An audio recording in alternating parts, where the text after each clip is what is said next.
All right, welcome back to another episode of Lounge 11 with Femi and Samko. Today, we do have a very special guest with us, who I will introduce shortly. But before we do that, Samko, how was your week coming along? Man, it's a great week, man. You know, like I can't stop smiling. It's a great week. But now, to be honest, man, it's been a great week. Like everything, football wise, personal life wise, everything's been good. And looking forward to this one. Yeah, And the yeah. main reason I'm looking forward to this one is our special guest, man. Like, yeah, this Yeah, is thank it. Yeah. All right, I think I might as well go ahead to introduce him. We have Bryan. Bryan is one of our friends from the No Fly Zone, another one from the No Fly Zone community. Shout out to Sydney and No Fly Zone for everything you've done there. We're connecting with people offline, online. I love it. Bryan is one of my favorite guys on there because he's an Arsenal Hands fan. down. And, there are people on that group that just know how to give it as well as they know how to receive the batter. Bryan, in my mind, is top tier, like top tier. And the Yeah. other thing I really appreciate about Bryan is Bryan works in the game. Bryan works Yeah. in the game of football, soccer, as we call it here in the US. And he does a lot of really cool stuff. I'm always very envious when you're traveling across Europe, posting videos and Games, photos from all the videos. different stadium Yeah. stuff. So very excited to have you here, man. So you can share your experience and kind of talk us through your journey as a fan. So welcome to the lounge. Bienvenido al salón, Bryan. Yeah, yes. Thank you both, Femi and Sanko. It's a pleasure to finally connect. Yeah. We've interacted for a good few years through the No Fly Zone, and as you say, given and taken a lot Take of it. banter. Yeah, yeah. Yeah, welcome, man. Like I said, you work in the game. We've seen some of the things that you've done, so to the extent that you're able to share some of what you do, some of the exciting stuff, I see you pretty much posting like videos from different stadiums or Champions League and things like that. And Yes, obviously sir. you really love and follow the game. So what is it exactly that you do within the game, and how much can you share with us here today? Yeah, of course. I do proudly work in the game that we all love, and I think I'll answer your question as to what I do in two parts. Broadly speaking, or what I do is I'm constantly involved in the operation, planning, implementation of football technologies within competitions. So that includes VAR, referee communications, goal line technology, player tracking. Um, so all of the disruptive, innovative things that have come up in the game over the last 10 years when it comes to, so whenever I'm going to talk about football technologies, I mean this umbrella of technologies that are relevant to the officiating of the game, to making sure the game is legitimate, running, and the decision making is helpful. So that's kind of my scope. I've had the pleasure. I moved to Germany almost 7 years ago to study a master's degree in sports technology, and then I happened to be able to get very privileged and fortunate to connect with basically the core football technology supplier across the sport, Hawkeye Innovations. And then from there, the career has taken me through, I think it's 71 global stadiums. I've worked 201 live matches. And it's been an absolute thrill. I've started in Bundesliga 1 and 2. I've worked several leagues in Europe. I've also done a couple of games in Toronto in the MLS. But then, Euros, women's Europa League, women's competitions, women's Champions League, women's Euros, the Euros 24. And now I am I have shifted over from being part of the supplier to actually working for the event organizer, i.e., I'm working for the World Cup currently in Miami with FIFA. And now my role has expanded a bit in the sense that usually what I do is I'm on site, operating, planning, coordinating, troubleshooting, anything that has to do with the competition when it's happening. Boom, I'm there. Now I'm way more involved in the project management of football technology and how it's going to be implemented, how it's going to be set up and used for the full 16 stadiums, 3 countries, 104 beautiful matches. Wow. Wow, Wow. that's incredible, man. That's Yeah. incredible. That's incredible. You said over 200 stadiums that you've been in, that you've No, worked. 71 70 stadiums, something. Yeah. 201 live 201. matches. 201 Incredible. live were matches where I've been on site in the stadium. I've worked way more, but in terms of in stadium physical presence, 201 games so far. Wow. Hmm. Just before we kind of jump in, look, I know you're an Arsenal fan, so there are some VAR decisions that have gone against us. So can we submit? Can we submit the query? I mean, I'll But tell you yeah, this good, much. good. I was working in the Olympics in Bordeaux, Paris 2024, and I'm Latino. I grew up in Miami, and like Telemundo was my growing up, my youth and childhood, and now even still, when I can find a damn link that's Telemundo, that's what I stream. Like I like the commentators. That's my Yeah. vibe. That's what I orient towards. And I was going down the elevator from the camera platforms down to the pitch, and the two most renowned commentators were from Telemundo were actually going into the elevator. Manuel Sol and Andres Cantor. Andres Cantor is really popular. He was a David Letterman show. He's like known for this super long goal, 40, Oh, okay, 45 okay, Oh, okay. seconds. yeah, Yeah, yeah, yeah. And I said, hey guys, like I really appreciate, like I want to tell you I'm a big fan of you guys, blah blah blah. And then they're like, nice, thank you so much. What do you do? Why are you here? What's a Latino doing in France? And I said, look, to Andres. Andres is a huge critic of VAR, and like he's always been opposed to the technology and just like always shitting on it, always saying like, oh, they didn't do this, they didn't do this right. And I said, you're not gonna like my answer, but I work for the implementation of VAR. And he said, look, I know it's not your fault. Your job is to make sure the technology works. Works. How the technology is used, that's beyond you, because we are not referees. We Mhm. work right. alongside the refs, and sometimes very directly alongside the refs, but we are not telling them this is what you should do, this is what you shouldn't do. Whatever they ask, however they do, that's what our colleagues are providing. So that was what I said, thank you. I appreciate you acknowledging that I'm not, in charge, or I'm not to blame for some of this. And I thanked them. It was a good time. Immediately I sent my dad a voice, and I'm like, Dad, you won't believe it. I just met these guys, super cool conversation, whatever. About an hour later, or maybe 2 hours later, when the game started, a few minutes into the game, my dad sent me a phone, and he's like, "Bro, I'm listening to the Telemundo cast, and they mentioned you. They said, You. oh, we talking to this Colombian guy who works for Hawkeye, and he told me like you're gonna hate me, blah blah blah." So it was a great story, good laughs, good That's laughs. dope, man. That's Oh, that's Yeah. dope. nice. Yeah. That's So dope. so Yeah. you're right. Look, like I sometimes, and in particular, and this is a whole thing we can dive into. I think because I've had the fortune of working with several different countries refereeing teams, and then Champions League is my bread and butter now, is really Champions League, and I work very directly with the refs when it comes to Champions League. Um, I will say England, and of course our beloved Premier League, like I think they're the shittiest implementers of this. Like I really think they Let's really don't go. know how Let's to go. implement Let's the set the system party properly. up. Yeah. Like I don't think there's so many things I'm like I don't think it makes sense. I'm a critic about. I really am opposed to, and comparing some of the standards and some of the operating procedures that I see in other leagues or Champions League. Like I just think there's a key difference. Yeah. That's crazy. But a lot of us knew all about this already. Like, it's something we could have guessed from the get go. So for you to also say that as well. I do have one question, I guess, before we move on from your day-to-day stuff and talking about some of the other things that have happened this week.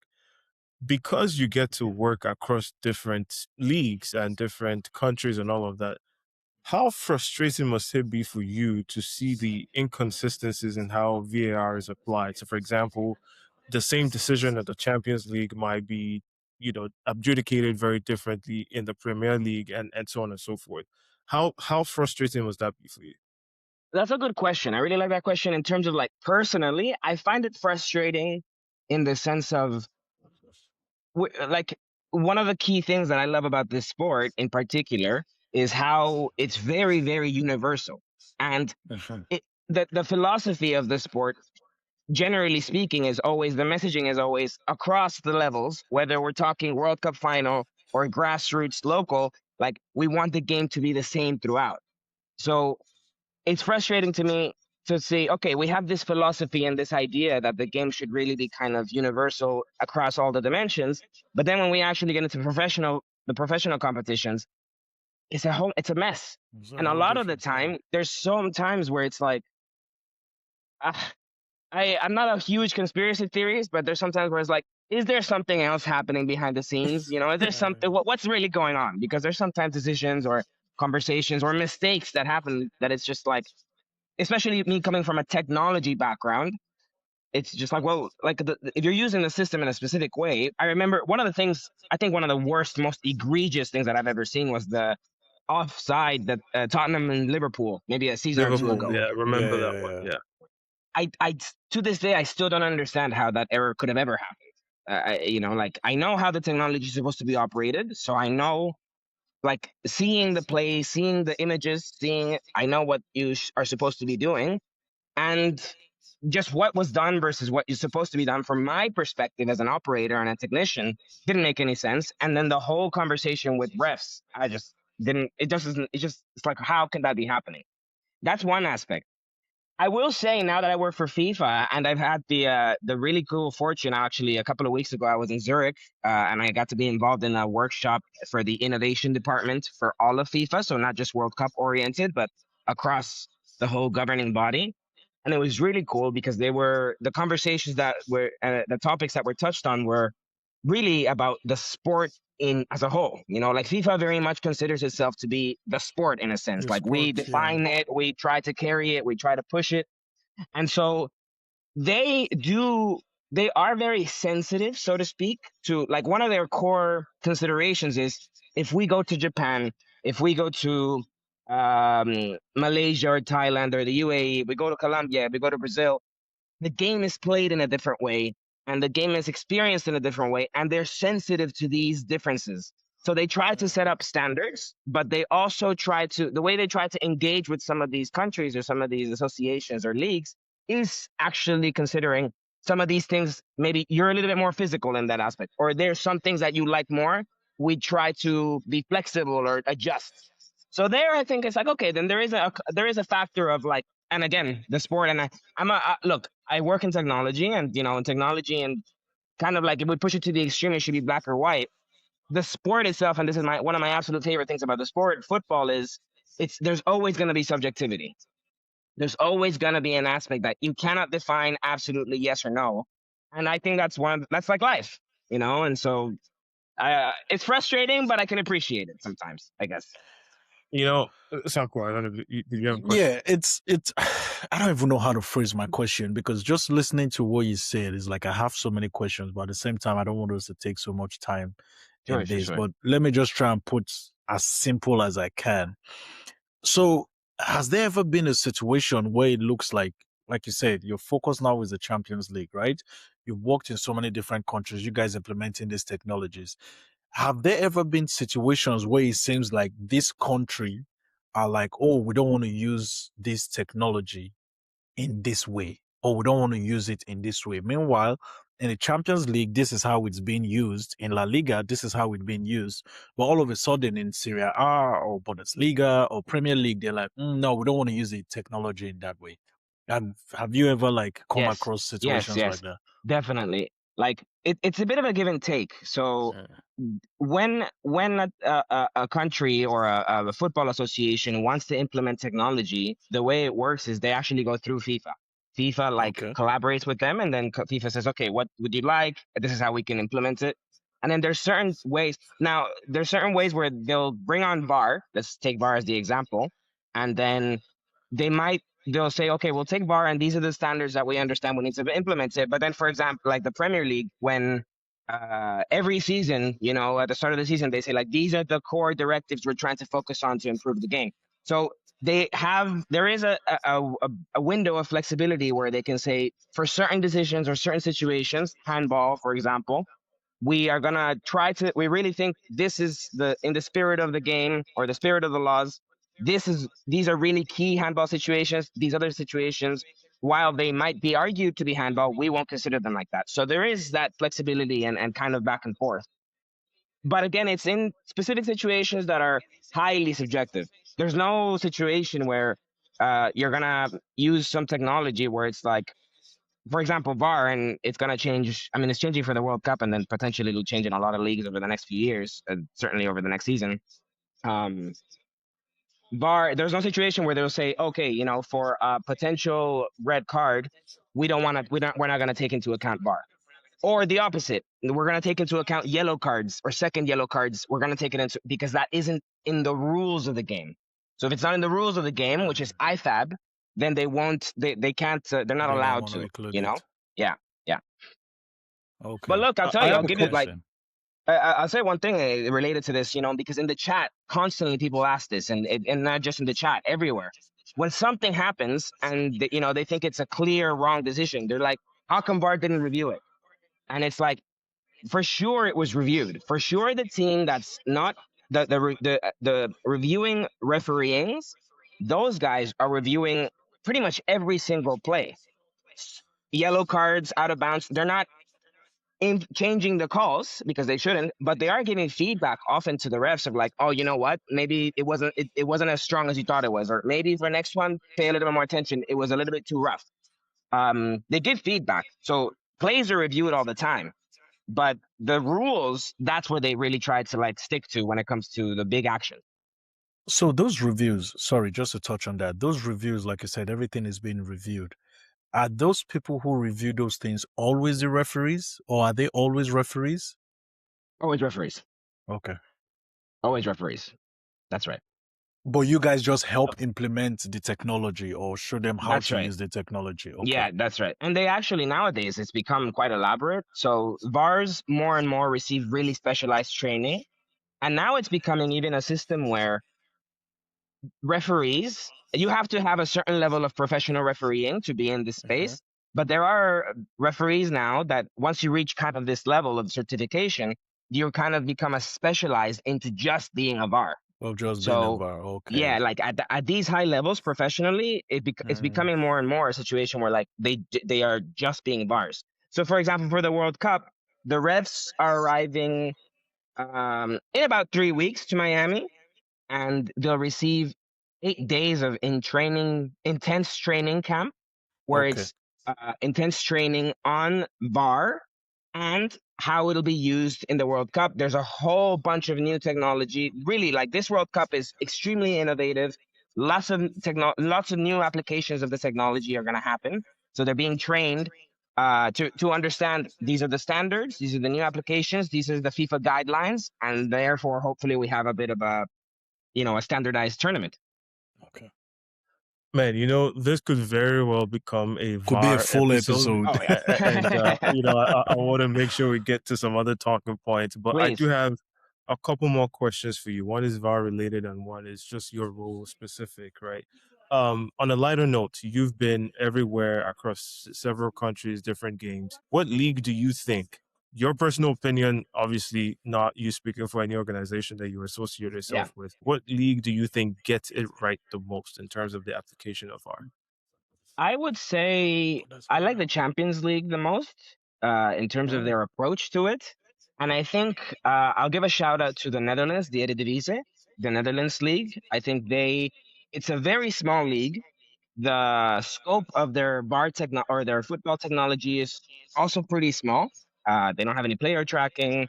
Their VAR broadcast camera is usually about 8 to 10 different angles, sometimes a little more when there's top games. But the most of the games in the Netherlands are filmed and broadcasted using maximum 10 cameras, whereas in the Premier League or in the Bundesliga, your minimum is 16. For big games, it's 24 angles. So that alone is going to impact how a referee can evaluate a game. But I like the Dutch approach because and for example, a fun fact is a lot of the VARs in the Champions League are Dutch because number one, they speak very good English, and number two, they have a lot of experience using VAR. Whereas, for example, if you have Serbian refs or Croatian refs or Portuguese, like they might not have the same level of VARing experience, so they're able to they know I feel like they know how to integrate the technology in a way that serves the sport as opposed to being Premier League, which sometimes it feels like they want to be the protagonists of the sport, you know?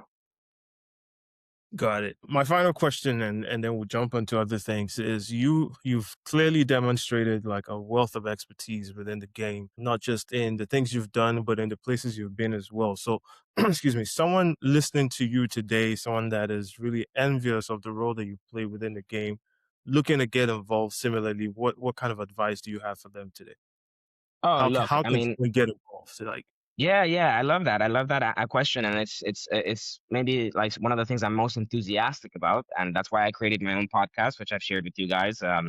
Like to just expose, like I before I went to the sports industry, I was not at all involved in the sports industry. I studied biophysics is my bachelor's, and I worked in consulting and data analysis in Toronto for 3 years. So not at all in the sports space. Um, Once I jumped and started entering the industry, I saw one core thing is the diversity and the breadth of roles that exist within the sports industry. You can have first of all, you don't need to be an athlete or have really engaged physically in any sport to be in the industry. And you can photographers, chefs. You can be a chef for a team. You know, you can be a data analyst. You can be a designer, a fashion designer for when I worked at Adidas for a while. You can be at Adidas and you can be designing cleats. You can be designing jerseys, which we all love. You know, I'm wearing an Inter Miami and a Messi jersey, and so it's like you were doing fashion and somehow it's in sports. Sometimes there's bridges you don't quite think of, but I firmly believe there's bridges from any area to sport. So number one, just realizing, like, not asking the question of like, is there even anything I can do? But no, like just trying to be creative. And now with all the AI, literally just asking, find me a bridge between what I know and what I like or my skill set and sports. And that's a nice list of stuff that you can start getting the brain going.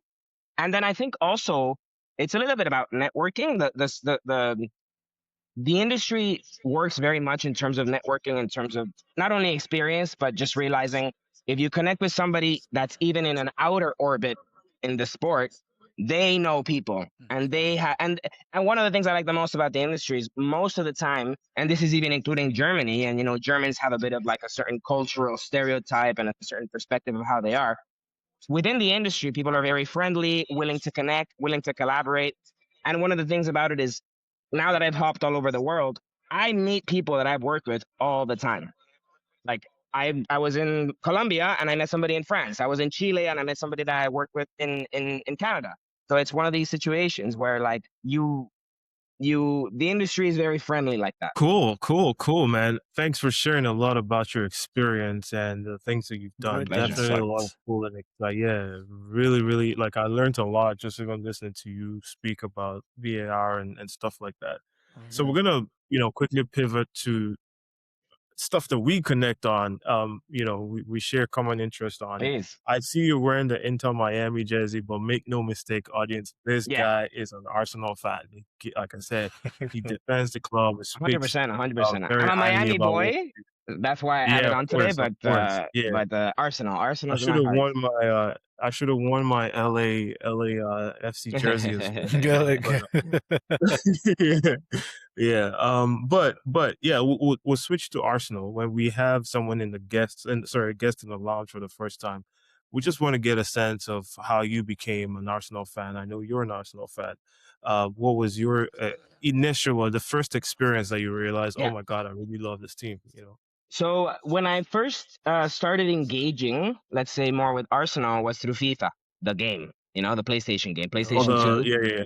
Yeah. So I mean, I'm old enough to have played even FIFA '98, but the one where I really started getting hooked was FIFA 2004. You know, with the Oh, Del Piero, Ronaldinho, and of course King Henry are in the cover. the And cover. I played a lot with my friends, and I would always choose Arsenal. And they had a great team. And that so FIFA, you know, FIFA 2004 came out fall of 23. Coincidentally, that season was the The Invincibles season, Invincibles. Yeah. and so it was a glorious season where I followed it, but I was quite young. So I played a lot more and I followed it a bit and I knew, oh, they killed it. They were, you know, one of the best teams in England. And so it was like, I was like, yeah, I like them. You know, they have the sport. And then I got out of touch with the game in terms of seeing club matches and being a spectator for a couple of years. But then in 2008, actually, when I moved to Canada, that's when I really started watching a lot of football. And I'm like, oh, I have a fondness for Arsenal. But I started really, really looking into Arsene Wenger. And when I saw like where he came from, what he did, just his genius and his vision and like how revolutionary he was. And then concurrently, I was watching the sport, and now we're talking about Fabregas days, and just like seeing this team play silky smooth football, just be so attractive, so different from most teams in the Premier League too, that I just started like, wow, I love this team. This guy is a great leader. And then it just became, okay, let me continue watching, and the support snowballed. So Henri got you hooked just like all of us. Yeah, of course, of course. Yeah. Like, and I've had the fortune of seeing Henri, and in fact, I have a really cool story about sharing a space with Henri. But last year, when I worked the Champions League final, which was an amazing experience, I happened to see Arsene Wenger. He was pitch side for like doing pre-game interviews or pre-game whatever. And I was literally just doing a round around the pitch just to see who I saw. And when I saw him, 3-4 meters away from me, and it was unexpected. I didn't know he was there. I didn't know he was gonna be there. I teared up. Like that's when I was like, "Holy shit! This is the guy. It's him. It's the professor." And that was yeah, one of the core experiences still in the sport. Man, That's the you're man. living everybody's dream out Guys, here. living the dream, bro. Living the dream. Yeah. Yeah. But it's been a big week for us Arsenal fans. A lot has happened. Samko, I'll turn it over to you. Going into the Fulham game over the weekend, I know you and I had our conversation last week, but it ended up being surpassing a lot of people's expectations in terms of how the game went. So I'll give you the first word on that.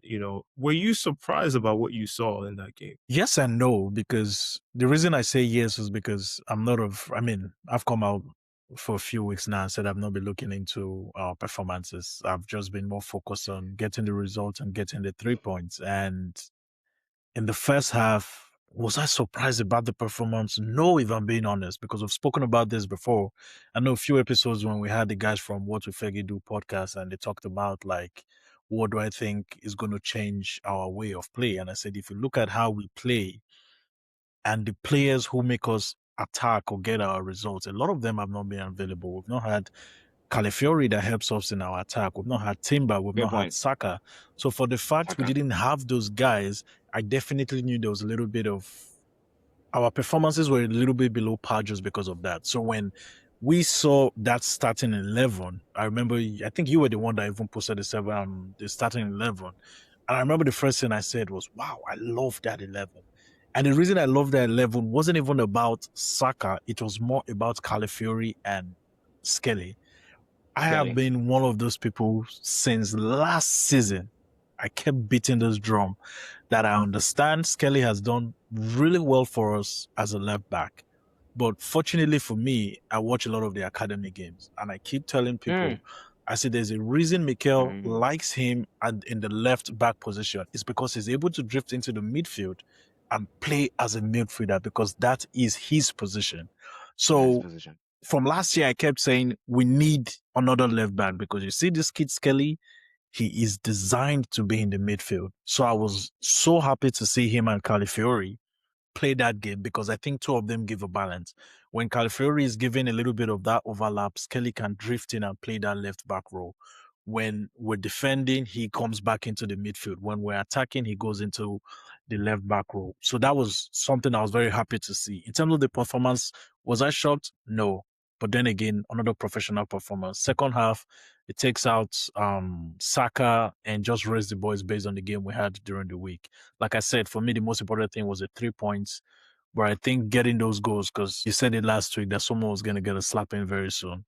I didn't think it was going to be that early, but at the same time, I wasn't surprised because of the 11 that played that day. So all I could give to them was kudos to the players, kudos to the manager as well for making that decision in a game like whether people like it or not. It was also kind of a pressurized game as well. So, yeah. Yeah, I thought someone was going to catch a body and they did catch a body. So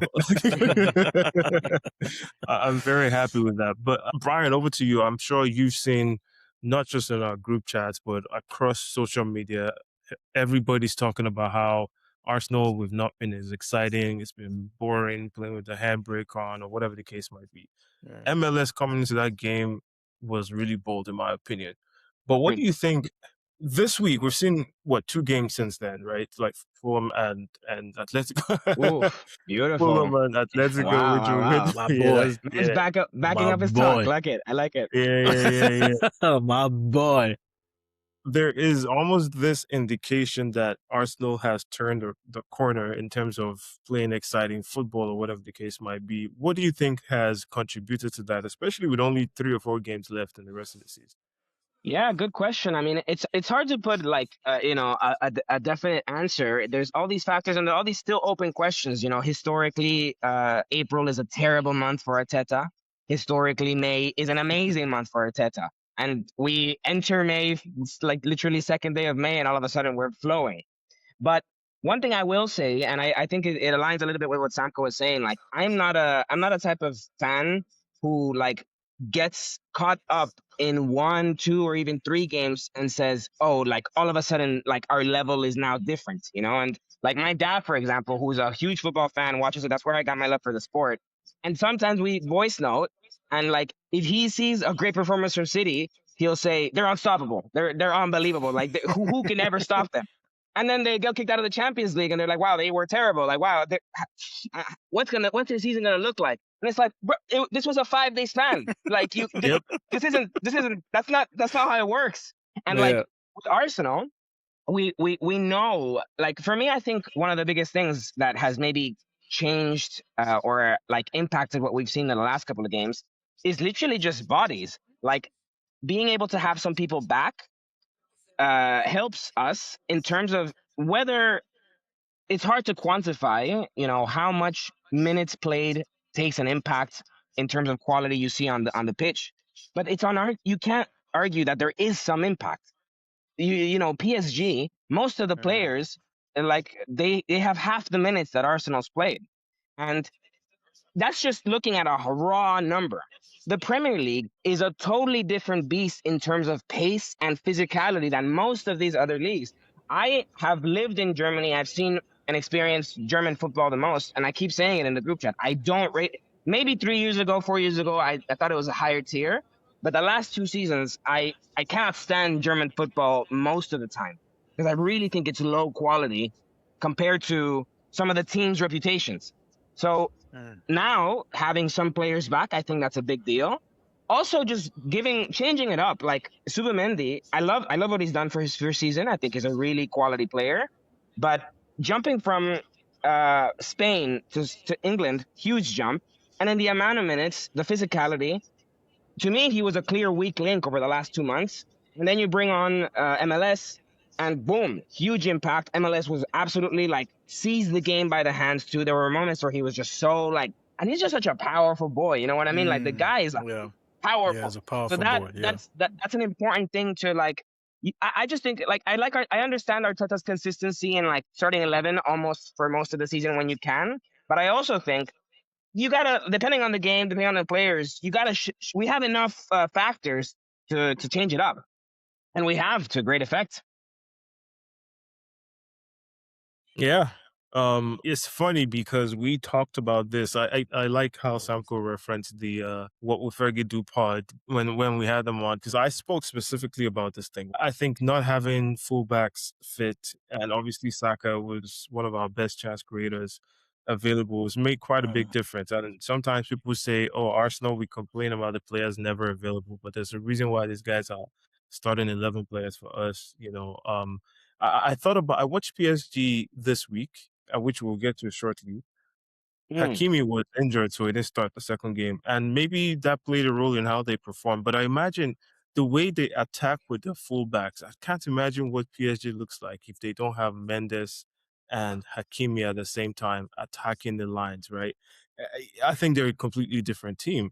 But somehow people don't understand that the same could potentially apply with Arsenal, where for sure. Calafiori and Timber, who are very unique profiles in terms of how they play the fullback position, can also influence how we play. But credit to the team for being in the position in spite of all of that. So good win, big win for us. Well, at home to Fulham. But like I said, it almost feels like everything was stirring in the pot for us to have this amazing week that we ended up having, because a day after, or maybe 2 days after, I think it was, Everton hosted Manchester City. And Samko, I told you something huge was coming. Something really big was coming. Yeah, yeah, yeah. I saw that. Yeah. I saw that. I saw that clip. you know, and we were close to getting the win that the doctor ordered. Shout out to Doku for that last minute goal. But that was an exciting game to watch, even as like Yeah. an off. I thought it was a really exciting game. Brian, maybe I'll give you the first word on this one. Did you see the games? Yes, I saw. Actually, no, I shouldn't say yes. So I was following along, but I was busy with work, and so I was just following. When they put 1-1, then I tuned in. You're like me. You're like me. Once is if my ups are like up, I don't want to really see you happy. But I felt like that game there was always something for Everton. So I watched the game at like just second half. They're going to change Beto, and they're going to have a good chance at actually getting something back from this game. And it almost seemed like clockwork. The moment Barry came into that game, Mm. they just went after them. Samko, I texted you during the game. I was like, I'm seeing a lot of similarities with what Arsenal has been accused of doing when they go up. And Mm-hmm. City seemed like they were Yeah. exhibiting that for great stretches of the game. So it didn't actually come to me as a surprise that, Yeah. they let Everton No. back into the game. So I want to hear the game from your Mm. perspective, especially that second half. I mean, the first thing I noticed, and I mean, he's been injured since the Arsenal game. I was looking forward to seeing if Rodri was going to be available, because every time Rodri is not in that team, you can tell Different how team. different they play, right? In terms of Right. the attacking style that you talked about, it literally was very similar to the way Arsenal play. But I don't want to make it an Arsenal City thing.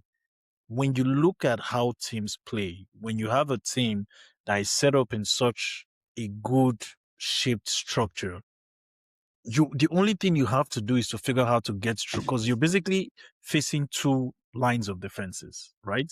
So it's not like you're in between two lines of defenses. You're facing two blocks, and you have to figure out how to get through that. And the only way you can try that is by going to the left. It doesn't work. Come to the middle, you go to the right. It doesn't work, and you keep coming back. Try to move them What is the around, next? basically. Exactly. What is the next thing you're going to try to do? Move people out of Go over. position or go over the wall. And it was Right. very obvious again that when Everton were able to get those or to stop those attacks or those transitions, they didn't have Rodri, who is a mastermind in stopping those transitions, or when Everton are able to transition that ball from defense to midfield or from even defense all the way to attack. Was I surprised about how the game went?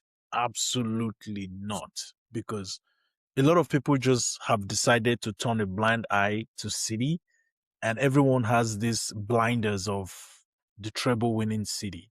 I think that's where everybody still have I think that's the image they see using looking at this city, and think that, oh yes, things are just going to be a breeze for them. Me and you, we spoke about this before, and I said this city is not the same as they used to be. But when I say that, it has to do with the quality of players that they have. They are good quality players, but when you compare them to what they had before, the Rodris, the KDBs, is a total different level. This was a game you could see was a game with pressure. And whether people want to like it or not, Man City did crumble under this pressure. This is the same pressure that Arsenal have crumbled under. And now we can see, like, no matter what team or manager, pressure is pressure. How you handle it is different, right? Now, look at Gehi. Gehi has never been in this situation before, right? This was a pressurized game.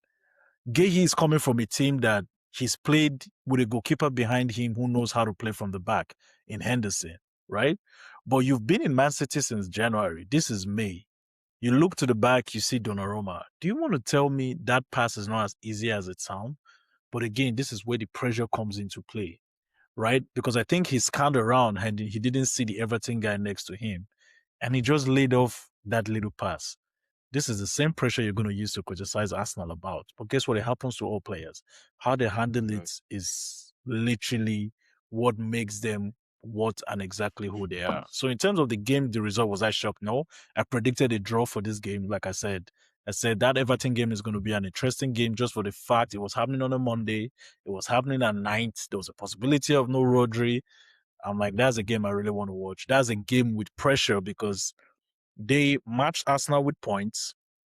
We got to play 2 games before them. We collected 6 points. Now they had to match that result. And the first opportunity they got, they haven't. So they play again tomorrow and we'll see how they go from there. Yeah, I don't have too much to say to that. I think you guys have covered both of it, and we still have so much in front of us. It's obviously advantage Arsenal at this point. Before, both teams would have felt like it was in their hands.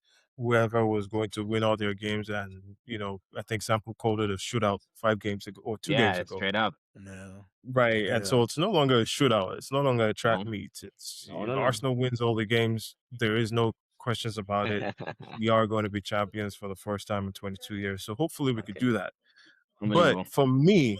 for me, there was zero doubts in my mind that given the combination of events, right? Arsenal having that feel good victory at home to Fulham, and then City dropping points, you know, away to Everton, there was no doubt in my mind whatsoever that Atletico was going to be a win for Arsenal. I've Agreed. Fully never seen the Emirates, even watching on TV, that crazy. I don't know if you guys have seen was any rocking. experience like that. It was crazy. But I want to touch on the game, Bryan. What was your thoughts on the game? I mean, I thought it was a wonderful game. I agree with you in terms of the context and I think I wrote it in the group. Like I just said, the stadium's going to be rocking. I mean, we brought a feel good factor in that we've won against Fulham in a really beautiful way, really aggressive, attractive, imposing way. The fact that we're the drop points, the rivals drop points, and it's in our hands, huge boost in terms of hey, now we're coming to make history and have a chance to go into the Champions League final, which is the second time ever, second time in 20 years. So I knew the Emirates atmosphere was going to be crazy, rocking. But the game itself, I thought was really special, really special. Great performance, really composed. Atletico, look, I actually really like Atletico Madrid. I really appreciate what they mean in Spanish football, especially when you talk about the two giants of Spanish football. But for whatever their history is more plagued of, they're a big bogey team. They're a banana slip, but Mhm. they're not quite the team to cross that finish line. And so I knew they were going to be difficult. I knew it was going to be a really difficult game, close, tight, but I didn't have any doubts. And I think when it came to the big fights, all the players were up for it, and we were constantly. I really liked the performance. And Gyok, huge shout out to me, huge shout out to Gyok, huge shout out to Raya and my boy Trusty, who I'm a big supporter of. Yeah. Yeah, I thought that was Jokeris' best game. This Oh guy yeah, ran the channels, he ran tirelessly. Man, but he did everything you could ask of in that game. Samko, anything that you want to add to what Bryan has shared? To be honest, not much. Before, I think after the City Everton game, remember we spoke about it even on the last episode, and I said the atmosphere, they're going to be up for it. And that was why I was really looking forward to that game, because I think that result from the Man City Everton gave not just the players, I think it gave the fans is a new set of belief. And I yep, just knew when like in that stadium is like, oh, we have a chance to return to the Champions League final in 20 years with what just happened the day before, the performance they put it on Saturday. I just had this feeling that the fans were going to be up for it. And this was what I was talking about when we had the little talk in our group chat. And I said, I believe the fans have a massive role to play in what Arsenal is trying to achieve this season, especially at the Emirates. I great. understand the players have to transmit to the fans. But I'm telling you, where we find ourselves, the fans have a massive role to play. And based on the videos and everything I've seen so far, I could tell that stadium was rocking. And I bet you the players took so much energy from what was happening in that stadium. 3 to 4 more games for the end of the season. Give these players what you guys gave to them on Wednesday. bro, I have no doubts in my mind. I'm History, telling you, history, man. history. Yeah, Thank like you, literally. Franco. Yeah. The fans So definitely shout out to the understood fans, man.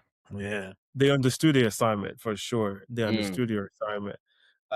Just coming out of that game, one of the crazy things that I heard or that I seen is people being critical of the way Arsenal players and fans. I guess the fans you can understand. The coaching staff, the players. Somehow you look like in the media, in the news, and people are still critical of the fact that, man, you guys are celebrating too much, which I thought was personally crazy. But Bryan, you've been in several stadiums, so you know what it is to win a game, and particularly for a team in this case who've never done it in 20 years to go to the final. So what did you make of that? I mean, I like. I think that's just for some reason too. It sucks because there's rivalries, of course, within sports, but really, like a lot of the time, like fans have this generic hate against Arsenal. Like it's like a special, like Arsenal in particular, and it sucks because like it being a part of the Arsenal fandom, a lot of the times when I meet an Arsenal fan across my travels, you guys, and close friends, they're quality people. Like I meet these, and there's something where it's like, huh, you like Arsenal? Cool. Like maybe there's something there that we can connect with, not just in terms of watching a sport, but there's something that like an energy exchange is the way I see it. But like, and so I don't criticize teams when they celebrate, especially when it's historical. You know what I mean? If we had been going crazy like this in November after beating Bryan, then I could understand it like, this is what was supposed to happen.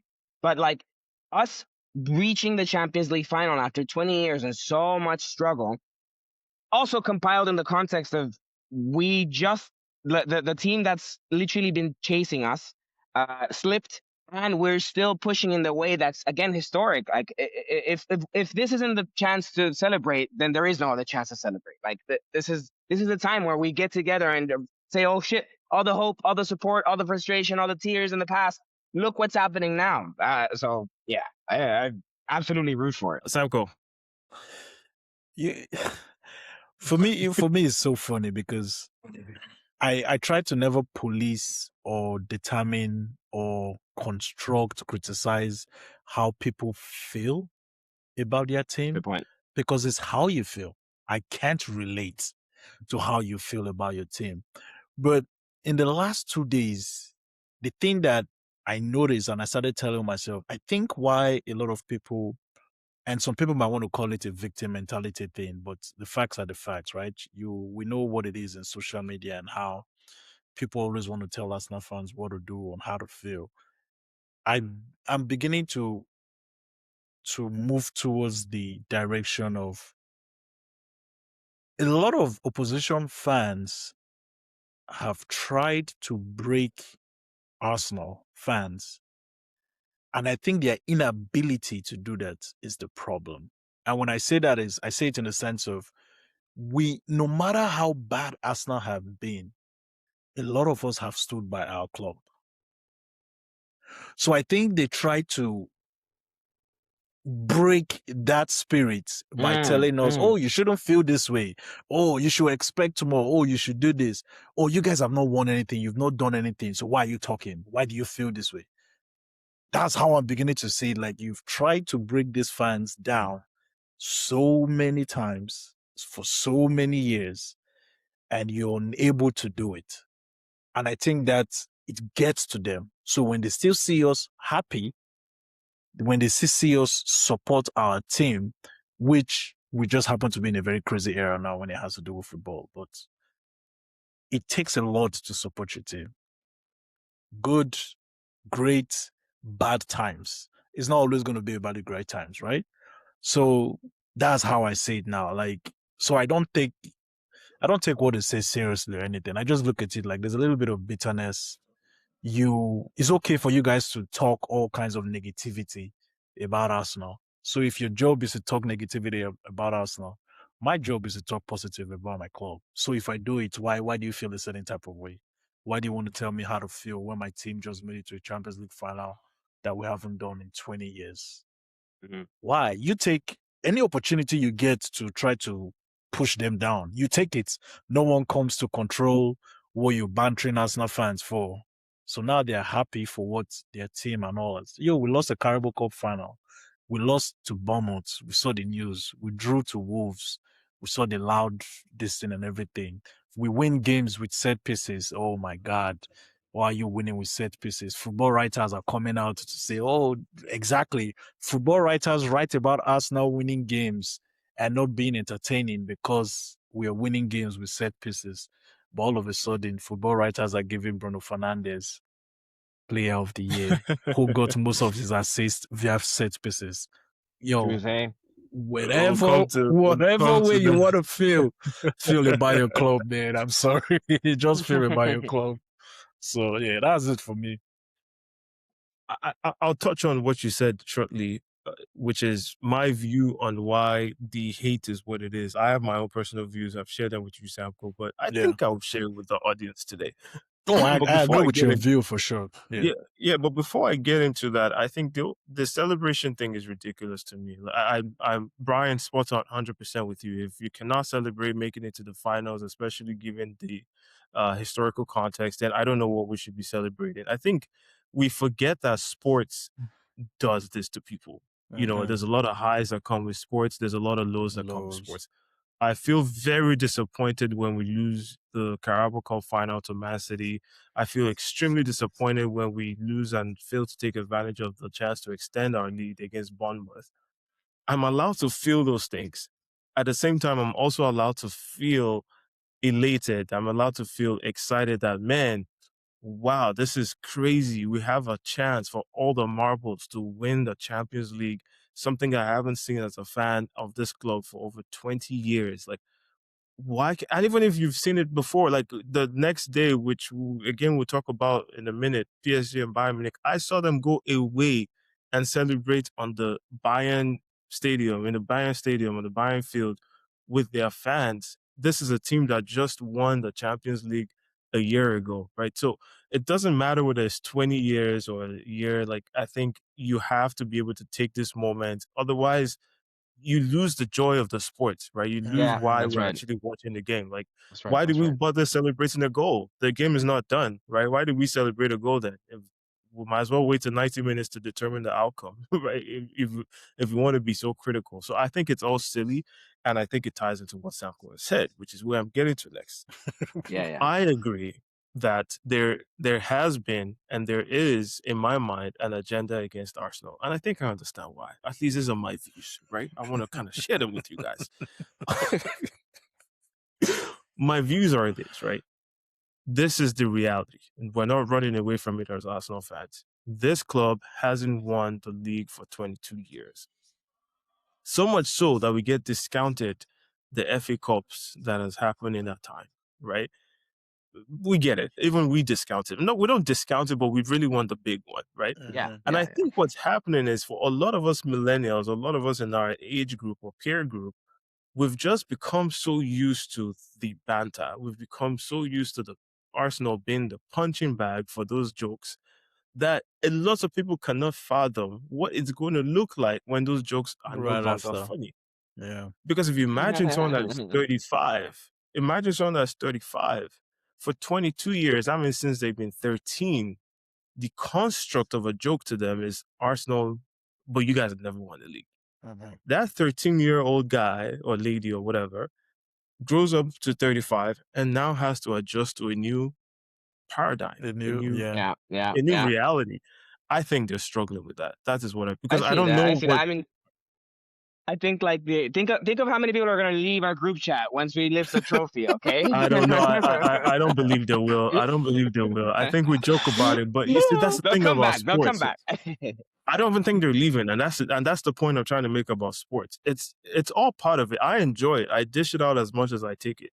Here's the thing: Yeah. a See. lot of that is so fleeting, right? It actually is so fleeting. We're gonna have one day of elation, 2-3 days where we talk whatever we want to talk about. Some people will just mute the group for that period or whatever.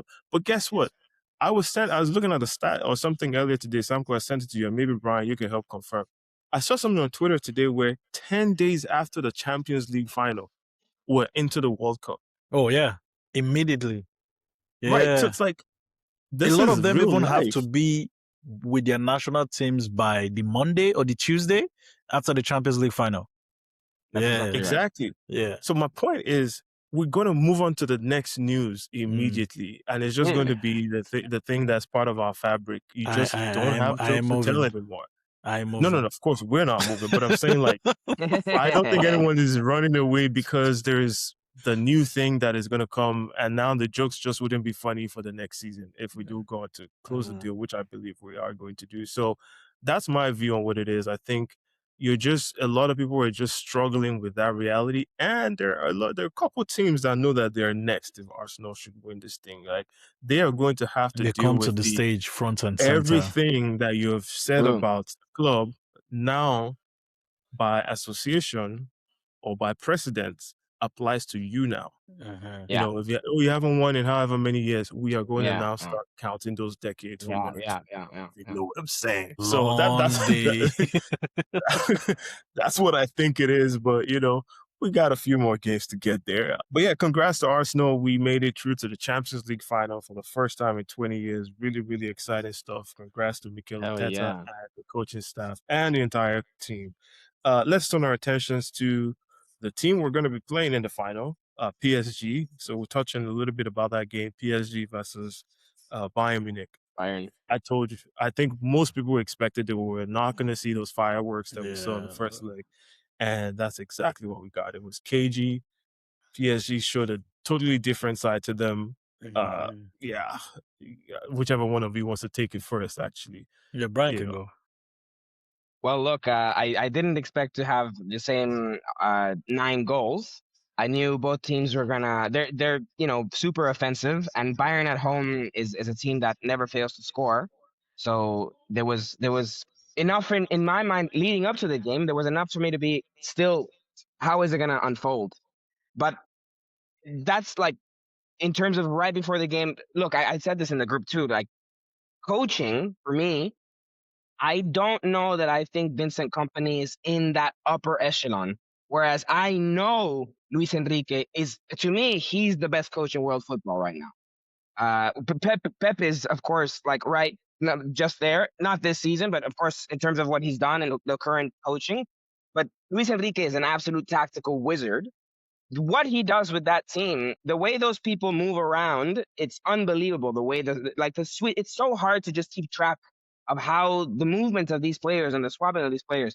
So I did feel PSG were always going to win. I didn't expect them to be so outstanding at basically neutralizing Bayern. And at the same time, like the scoreline was flattering to Bayern.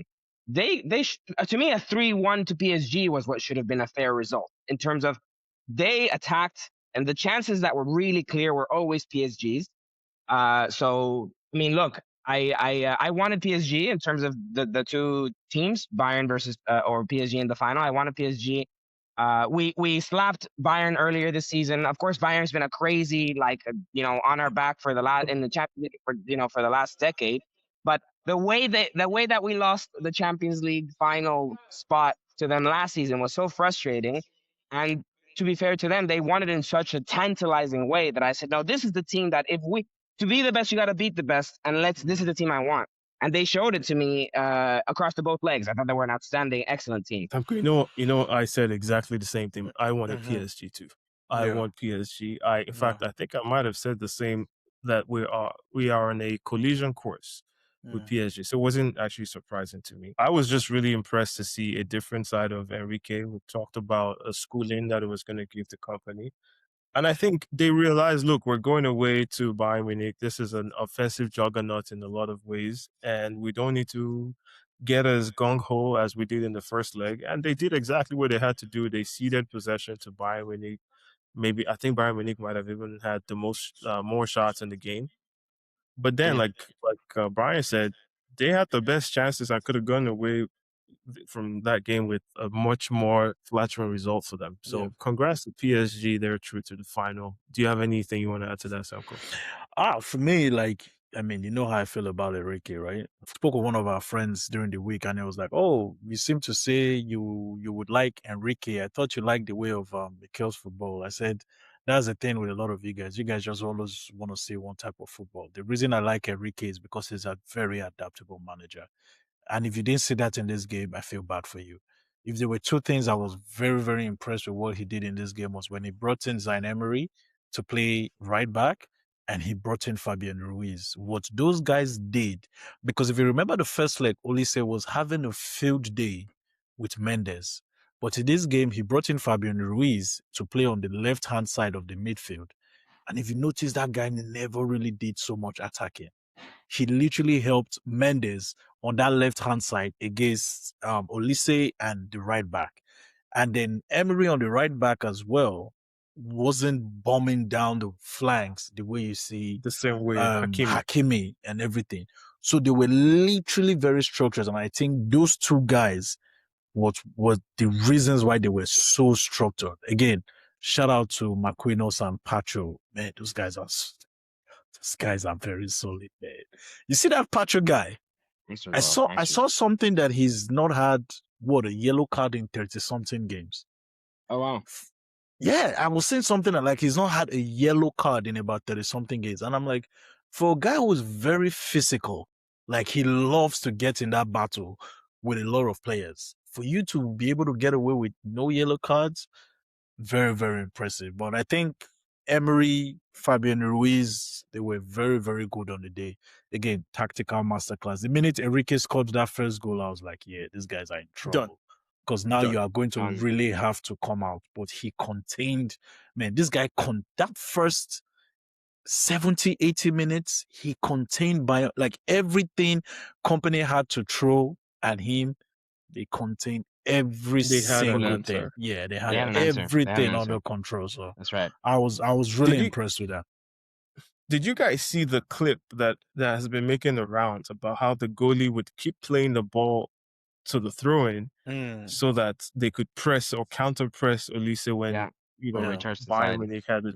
That is, I've never seen that before. These guys came up with kick the ball away, but to do that on goal kicks is just ridiculous.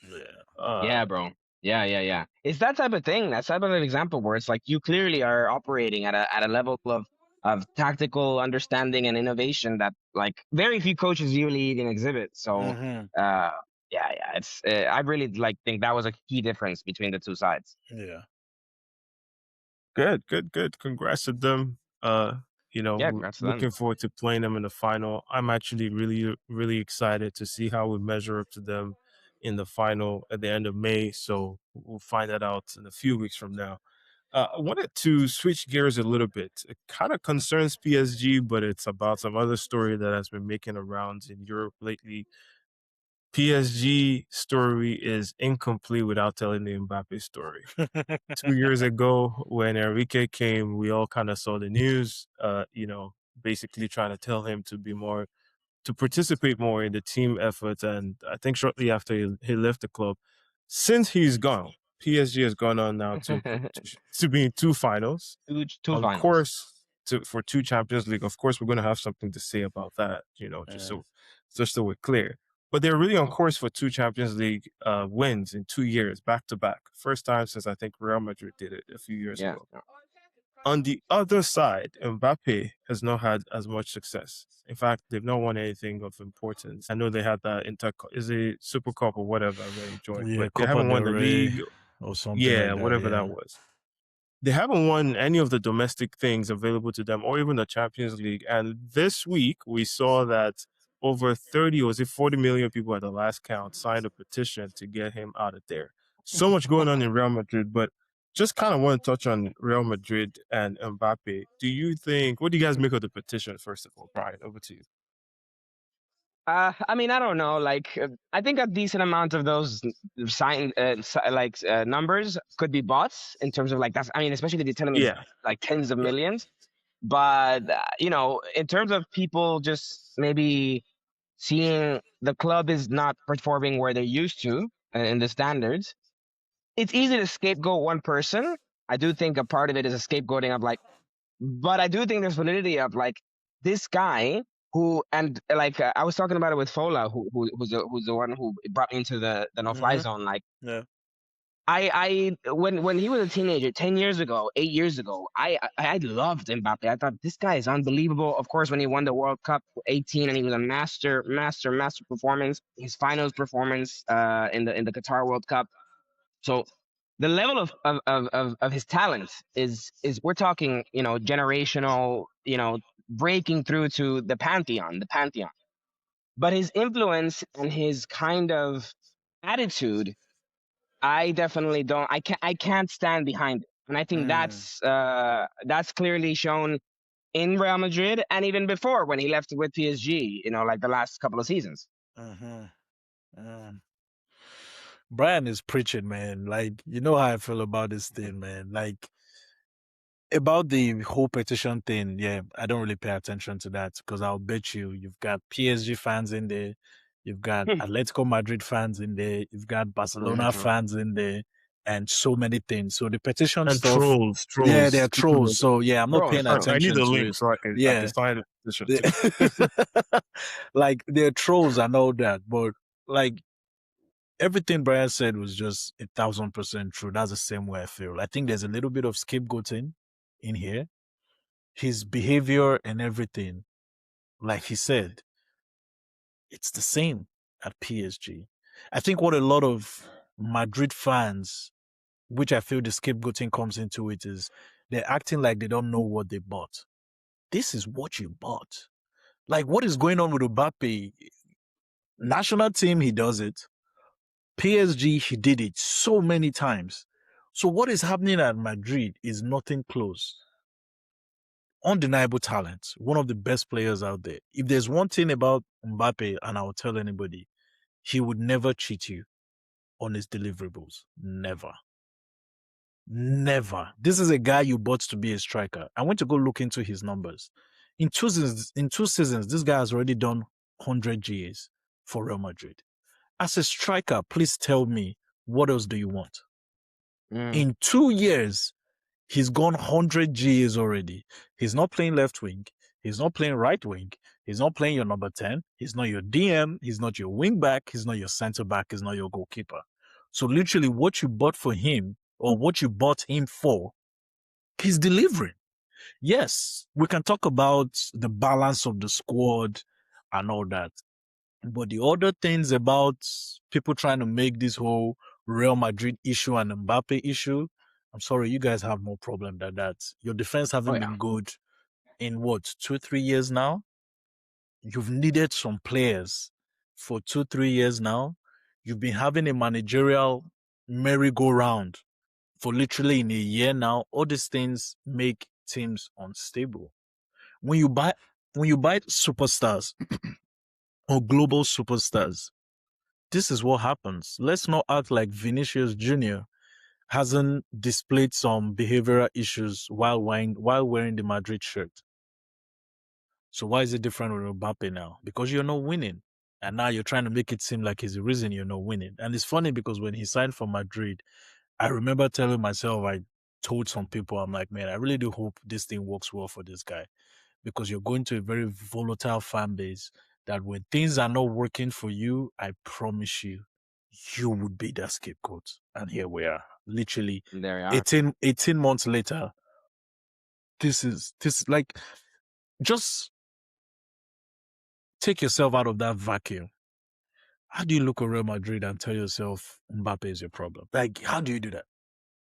Because Well, I mean, you're judging yourself based on results on the pitch, right? Because if he was doing the same thing and you were winning, nobody's gonna say anything. Nobody's saying that. Nobody's gonna say no, anything. no, I think we're being disingenuous. You know where I stand on the Mbappe issue, but you can look at that team as a fan because you asked the question, how do you look at it as a fan and say Mbappe is a problem? You can. Yeah. And How? because heavy is the head that wears the crown, right? To Okay. whom much is given, much is expected. That is, if I Okay. ask you who the biggest star in that team is, I think it's without a doubt Mbappe. Mbappe, yeah. Now, you take that guy who is now joining a team that has won at the highest level just a few years before he came. You add to that the expectation. Now, this is not my view. I'm just answering your question about how. The expectation is that you should be able to take, because you're that big and that good of a player, you should be able to elevate that team to even bigger heights. And so when it doesn't work, as a fan, that is what they're then going to point to. So that's answering your question as to how you can do that. Now, that's not my view. My view is that Mbappe, they say the sum of the whole is greater than the parts. I think in this case, the sum of the parts greatly exceeds the whole, right? Which means that because you've now added a player like Mbappe, I think it's pretty clear to me that they're going to have to make a decision as to who are we building this team around in the long term. If you have Vinny, Mbappe, and when fit Rodrigo, I don't think that can work in a modern game. I just don't think it can work in a modern game because none of those guys, especially the two that I mentioned, have ever been tasked with any other thing other than being offensive juggernauts. In today's day and age, Bryan, you know this because you've worked across everywhere in football. It's the tacticals era. I kept saying this forever. It is someone like a Liverpool can take, a bunch of players that maybe wouldn't even get into the Real Madrid squad. And if they're tactically disciplined enough and have a few offensive brilliance within them, they will beat Real Madrid 8 times out of 10. Yeah. Just because if you're not going to run, if you're not going to work hard for the team, if you're not going to track back, if you're not going to play as a team cohesively, if you're not going to press together, all of that stuff, you will get exposed at the highest level. So that's my view, that you cannot have 2 or 3 of those players. And I've maintained that view, as you know, even dating back to when we played Real Madrid last season. In fact, I wanted Real Madrid last season, even with Merino, Kyo, because I just knew tactically we would expose them. And they ran the least number of, if you go back and check the data, there were 3 of the players that ran the least across both legs against Arsenal. Wow. Yeah. They covered the least distance against Arsenal because they're just not going to get involved. Yeah, if you're attacking Real Madrid are already down 3 men. Because those 3 guys will not get involved, right? I mean, we've seen a lot of clips coming out about Mbappe when it was in PSG, when I think it was Vitinha that was moving around with the ball and Mbappe is running a certain way and Vitinha keeps going the certain way and he does like this and he stops running. This is who he is. That's why I keep saying, like, I don't know what else they're expecting from him. And I highlighted his position because the position you brought him to play, he's literally delivered. If he's a winger, I'll say, okay, you don't help the team to defend. If he's a defensive midfielder, I'll say, oh, you don't do this. If he's a number 10, oh, you're not creating. If he's a defender, I'll say, you're not doing this. Brother, he's a striker. That's what you bought him to do. And he's delivering the deliverables. Yes, See, if we're having a balance issue, there's no problem. But for you guys to come out with a petition to say this guy needs to leave your club, then if you're doing it based on the whole balance discussion, then okay, that one is different. But a petition from Mbappe, 100 Gs in 2 years, come off it, people. I want to make sure that I send this PSA to my Madristas. Listen and listen carefully. The game has changed, guys. That is a wake up and smell the coffee. I think Real Madrid and Real Madrid fans are going through what I'm going to call an identity crisis. I think all of us here, we've been around long enough to see the Galactico era, right? You assemble a team of Avengers, essentially, and more often than not, you just have better quality, and you're just better than most people. You have most money, you can buy the best players, and when you put them together, they're going to smack a lot of teams up. That is not the football that we see today. We have a Chelsea team who can spend billions and not even make Europe, right? So there's parity, financial parity in the league. Clubs can compete for some of the best players. That's one. 2, it is not enough anymore to just put a bunch of offensive talent together and think you're just going to win. In the Spanish league, yes, maybe you can. It's a toss-up every single year between you and Barcelona. But even Barcelona on the other side, even with the high line, they have a tactical genius. They have a team that's going to play together. Their best players always, like Lamine Yamal, pressing, getting involved, just playing for the team. If you're not going to do that in today's day and age, you can put 11 Madristas together and you will continue to get exposed at the highest level. It's just what it is. Right. And I think they're going to regret letting go of Xabi Alonso because whoever comes in next will be even worse.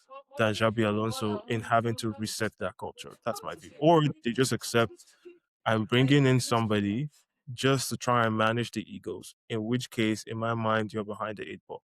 So definitely you're on the card that Jose is going to be a ticking time bomb. I think Jose can kind of stabilize things a little bit, but I think we've all seen it happen everywhere he has been. Somebody is going to be a fall guy at some point. Somebody is going to have to fall on the sword with Jose Mourinho. I don't know who it is, but somebody is going to have to. And by the way, it's maybe not so hard to figure out who it could be because of what happened with Benfica, right? So we'll leave it at that for now. But we've seen Jose do it everywhere he has been. Somebody somewhere at Chelsea, somebody will be the fall guy at United. Pogba was at some point, out of favor, and it will be usually one of the biggest name players on the team. Yeah. To make an example out of somebody, and that's what Real Madrid needs. That's what Xabi Alonso tried to do more with a more tactical, modern era. It was crazy they let that guy go, man. Like it was crazy, man. Crazy. Didn't even give him. They didn't even 5 months.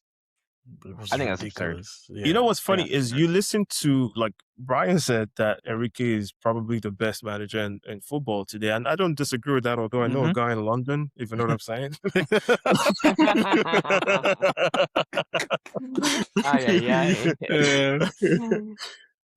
But I do think Enrique is a genius for sure, and I have listened to Ballon d'Or Dembele.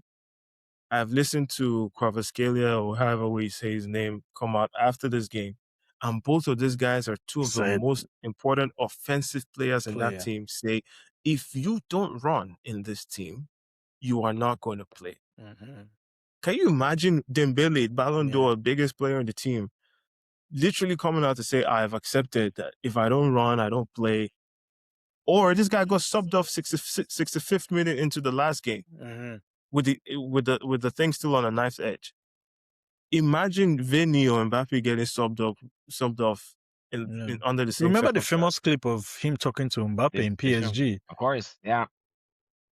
Right. Yeah. So that's why I say you knew who you bought. Like, there's no surprises here. You knew the player that you bought. Literally, you did. This is a guy that the Prime Minister of France called to tell him, please remain at PSG.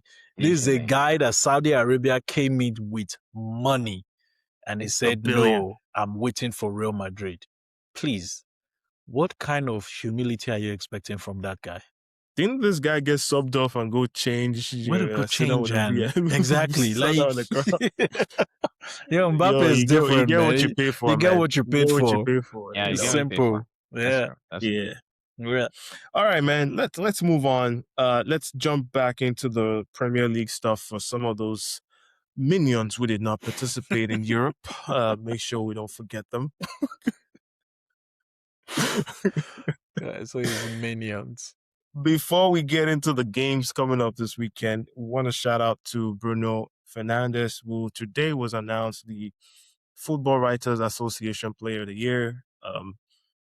Got to give him the credit, man. It was voted by the football writers, and I think we have to acknowledge the fact that he is the Player of the Year as far as the football writers are concerned. What did you guys make of when you saw that? Is this an indication of things to come? Things to come. Like you mean regarding like the PFA? You know where I'm going. You know where I'm going. Is it an indication? I don't think so, because I think you can look at it in two ways, right? Because before we even got on the call, I think someone posted it on one of the group chats, so I had not seen it, and someone talked about how the votes were split between like Arsenal players and other players, which made him the overwhelming favorite and everything. Yeah, which again, that makes sense usually. But again, you call it the football writers, and I've always said like, Bruno is a brilliant player, man. But I've also believed that he's one of those players that has this good PR in England, and it's crazy how it works, right? Because I'm just going to go back to the example. Again, this is not me putting down, again, it has nothing to do with Bruno. So for whatever it is I say, I want people to know this is not like a Bruno thing. I'm just looking at it from the general perspective, right? Because the first example I used when we were talking before, I said, it's funny how who are the football writers? We're guessing the journalists, right? So you guys are the ones that write about Arsenal set pieces. It's not Right. sustainable. It's not good football. You can't use that to win a league. But at the same time, you guys have given an award to someone who they claim majority of his assists, because this is all based on him about to break the assist record, right? So the same people have voted for someone whose majority of 40-50% of his assists came from the same set piece. So when I look at it in that side, it doesn't make sense to me, right? I have never been anything against set pieces, but the only reason I bring it is, like we always say, when you play stupid games, you win stupid prizes, right? Is the truth.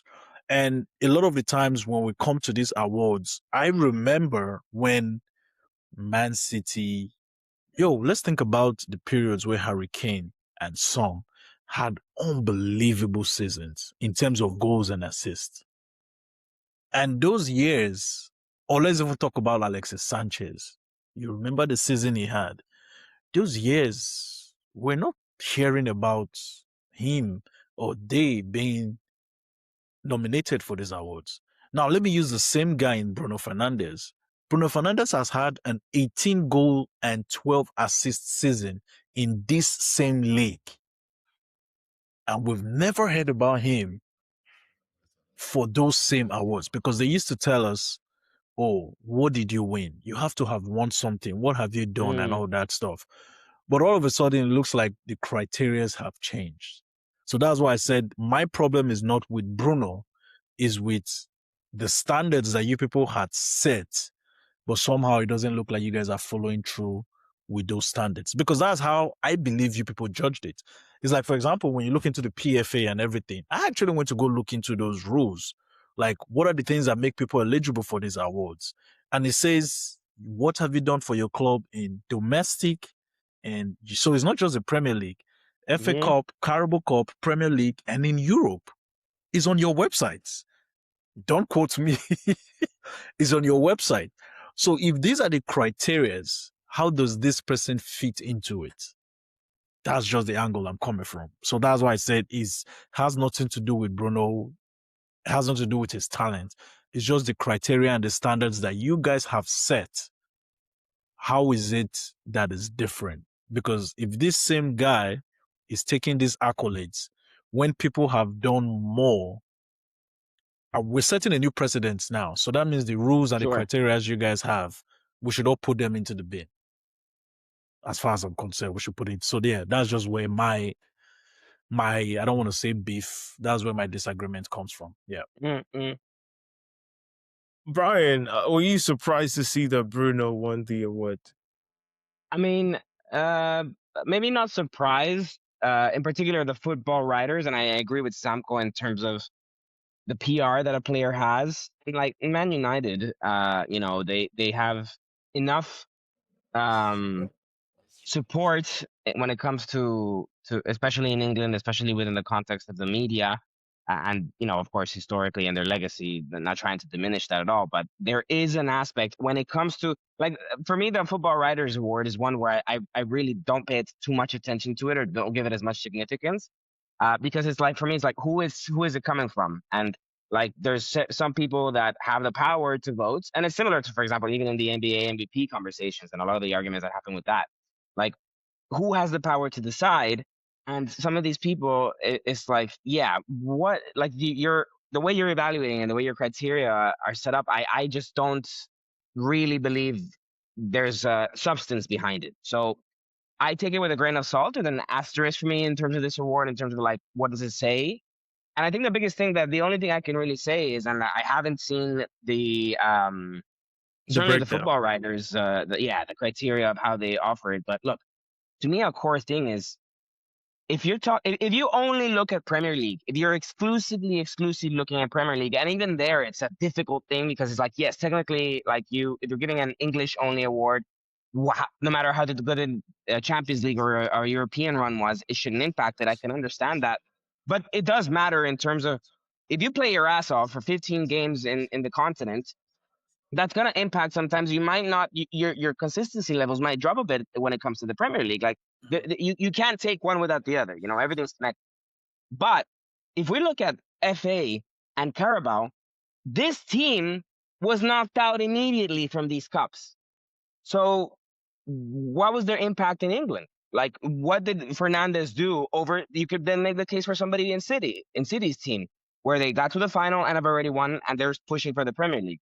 So I think like, if you're trying to say who was a player of the season in England at the highest level, like, I understand that Man United have come from, Amarin and the whole. I loved it. Like, I was so happy to see them struggle and like just sink in a way where it's like, just like now you're actually like paying dues from winning all this without playing and earning it properly, but just like winning these damn so much. But yes, they were down very deeply, and they've been able to go from 16 to third effectively, which is a big jump, a great gap. Sure, I can understand that that's a change. Am I wrong, Samko? Oh, yes, you are.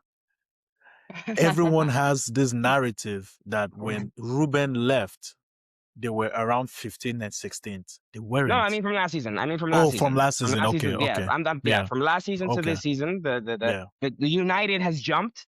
So it's like, okay, if you're looking at the achievement of United across one season to the next, and then you look at the best player within that team, which is kind of how, like, then okay, I can understand that there's a lot of value in that.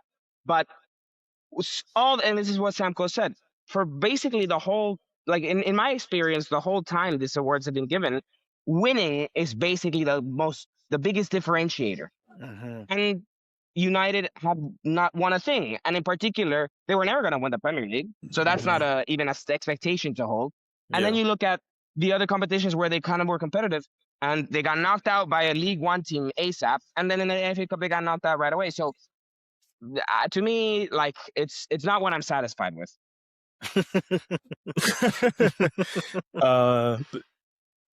I can't blame you, as you've been on top of the league for such a long time as an Arsenal fan. From 30,000 feet, it's kind of hard to tell the difference between 6th or 16th and then whatever. So, can't really blame you. As a United shareholder, I do have to extend my congratulations to Bruno Fernandes. I have nothing to take away from that. But, well, let me not say that, because what I'm about to say next might take away from that. I disagree. I couldn't even disagree anymore with that award, but I also don't know what that award is, like you guys have said. I didn't even know it was a thing until today. Like, you know what I mean? I used to think it was 2 up until I saw the one. Even when I saw the link today, I thought it was like one of those people trying to mess around, and I was like, oh wow, it's actually, I saw it on the Premier League website. I was like, oh, I've never noticed, because I thought it was just the Premier League Player of the Year and the PFA Player of the Year. Right. Well, apparently they're 3, so I never knew. Yeah, I mean, look, but the season isn't over. To me, that's another thing. Like, what if one of these? That's where I was going. Yeah, go for it. That's exactly where I was going. That's exactly where I was going. I obviously have my implicit bias for Arsenal. I'm not going to deny that, right? If you ask me who are my front runners, I would say, depending on obviously how we finish up the season, I would put Raya and Rice. I've been very consistent with that for the longest time.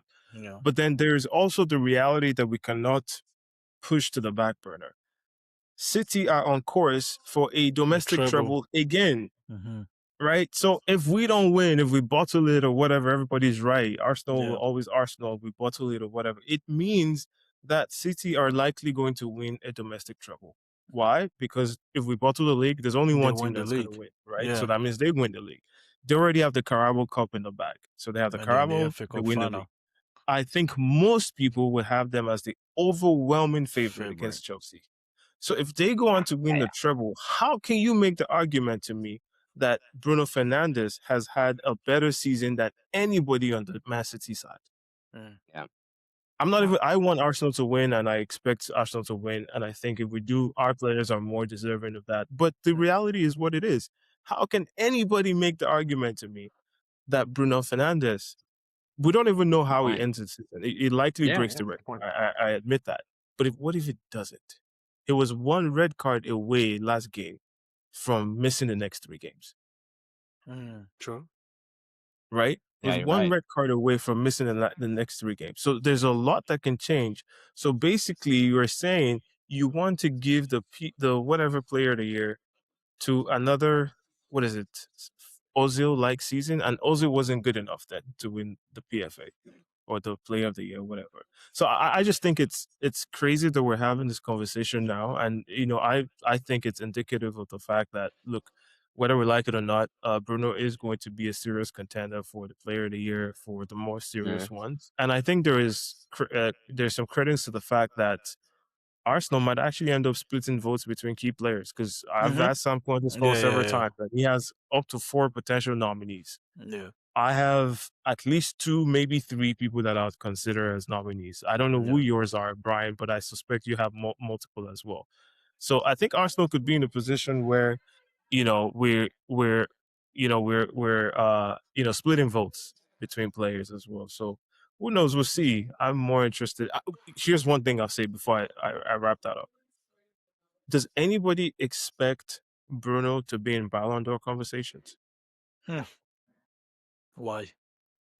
No, no, So no. that's if you're winning these awards, you should be. But the you're right. You're toughest right. league Like in the world. you're Yeah. right. If you're The winning these player who awards is in the league, you recognized should. as the PFA, Best whatever, player. best Yeah. player You should should be in not be those in the Ballon d'Or conversations. conversations. Yeah. Good point. That would be Yeah. kind of awkward. Yeah. Yeah. Yeah. Exactly. We'll see. Exactly. Yeah. We'll see. But yeah, congrats. Let's quickly look ahead to the games that are coming up this week. As we wrap up here.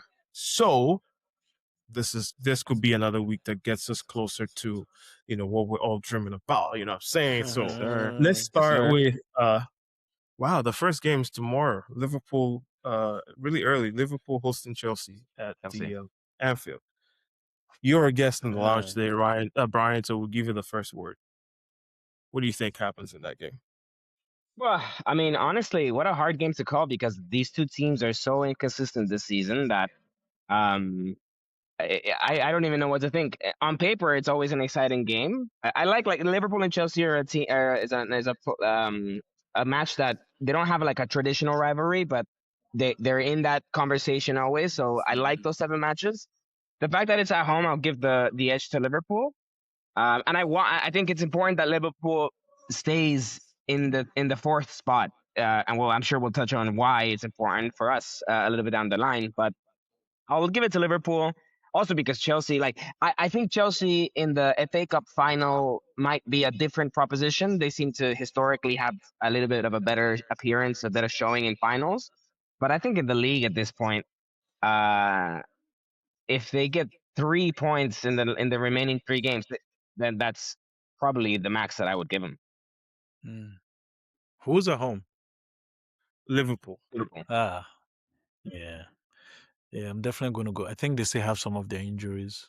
Their players look like We're they're talking not about playing. Liverpool. No, Chelsea. Liverpool I think. has injuries too. I mean, compared to that of Chelsea, I think they don't even have Was wingers injured anymore. I think Neto, They have Garnacho, wingers before. that's the point. They didn't have before. Now the ones that occupy the space are injured. So even the young kid that came in the other day, there's no way he plays, right? Garnacho's also injured. Yeah, Garnacho is injured. Neto is injured. Yeah, The but kid is that injured. makes Chelsea stronger, bro.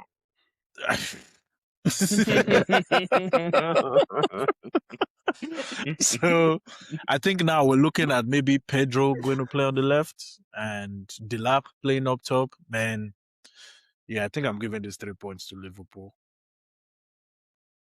Yeah, I don't see how El Chapo, as Chelsea is now being colloquially referred to as. I don't see how they get anything out of this. Yeah, that's hard. I They even thought it was like a Stamford. Sorry, Blue does it matter? Emirates. Blue Emirates. Does it My matter? bad.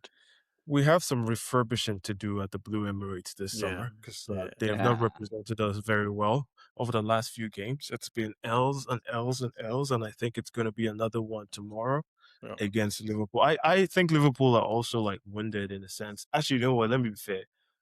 This could be a draw because Salah is usually injured, they even right? draw. I don't think Salah is that's back true. yet. Usually they're even. That's true.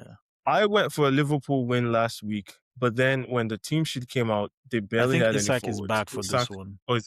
I think I saw that he's back for this game. I Okay, if think, Isak yeah, is back, I'm going to go to Liverpool win. because most likely they're having Okay. what Isak, Gakpo, Frimpong. Yeah. It's funny that Frimpong dude. I remember when they signed him. Bro. I told our Liverpool guy that this guy's going to play a lot of games for you guys for as right winger, But he ain't and he gonna do laughed. shit, bro. I knew he was That going to play a guy's lot of games up top as a right winger, but yeah. Yeah, I think, uh yeah, I'll give this one to Liverpool. yeah, I'm gonna stick with Liverpool on this one because Yeah. just because they're home, I think they edge it. Let's go to I don't know Sunderland United. What do you guys think? Who's at home? Sunderland. Sunderland. Man, Sunderland have just been on the beach lately since they guaranteed their Premier League safety. They've just They're been like, hey, we coasting. done it. We done Yeah. what we came here to do. You Yeah, know why they've I'm here. just been coasting. So,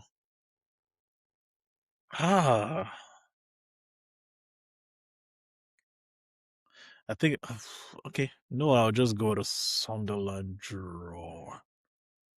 I'll go to Sunderland I think I draw. agree. Yeah. I don't know, guys. I don't know. Both teams have nothing to play for.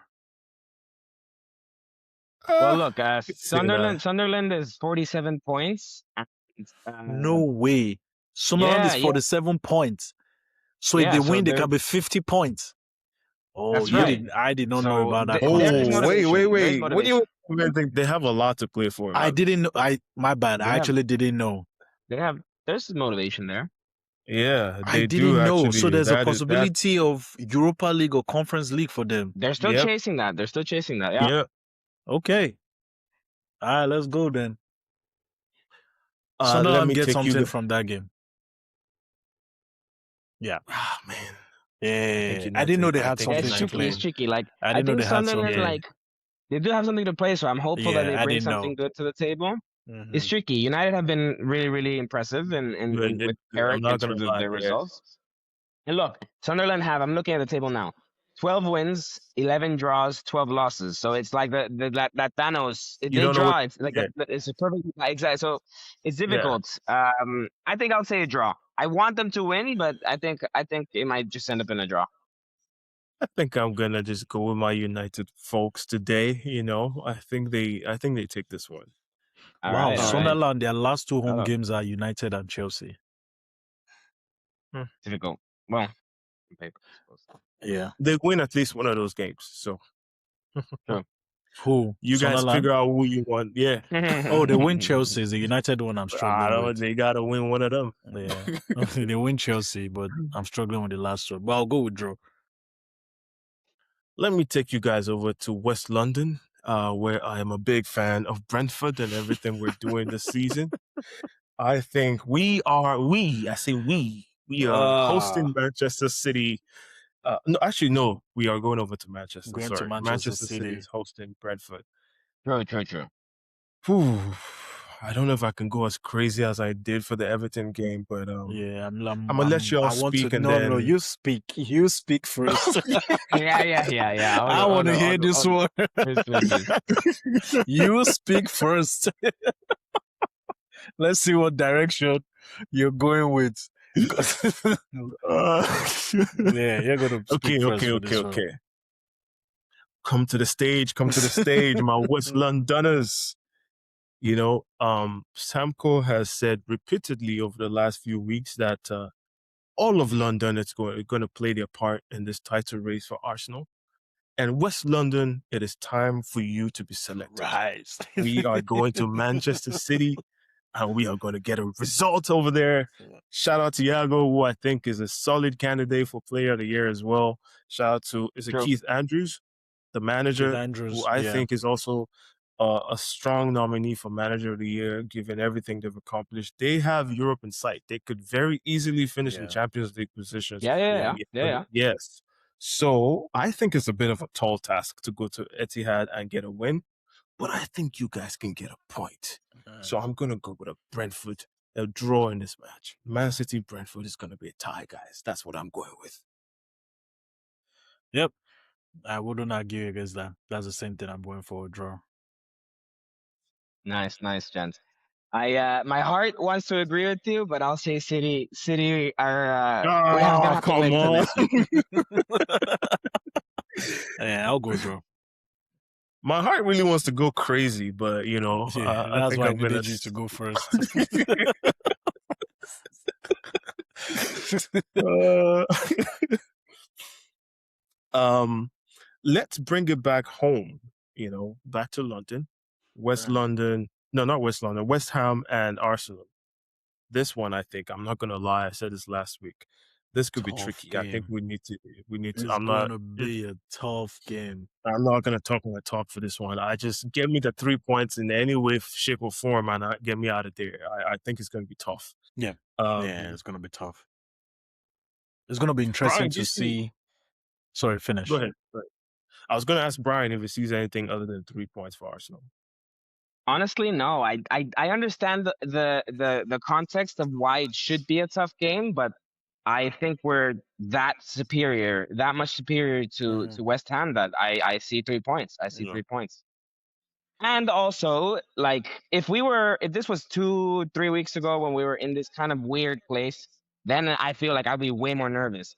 But like, I think psychologically, the last few days, I really think it's the team is how you said it earlier, Sample. Like, of course, for us fans, the belief that we've achieved and obtained is totally new. Like, the feeling that like after the game, after the Tuesday game, like the feeling that I had was I don't think I've ever experienced that as an Arsenal fan before.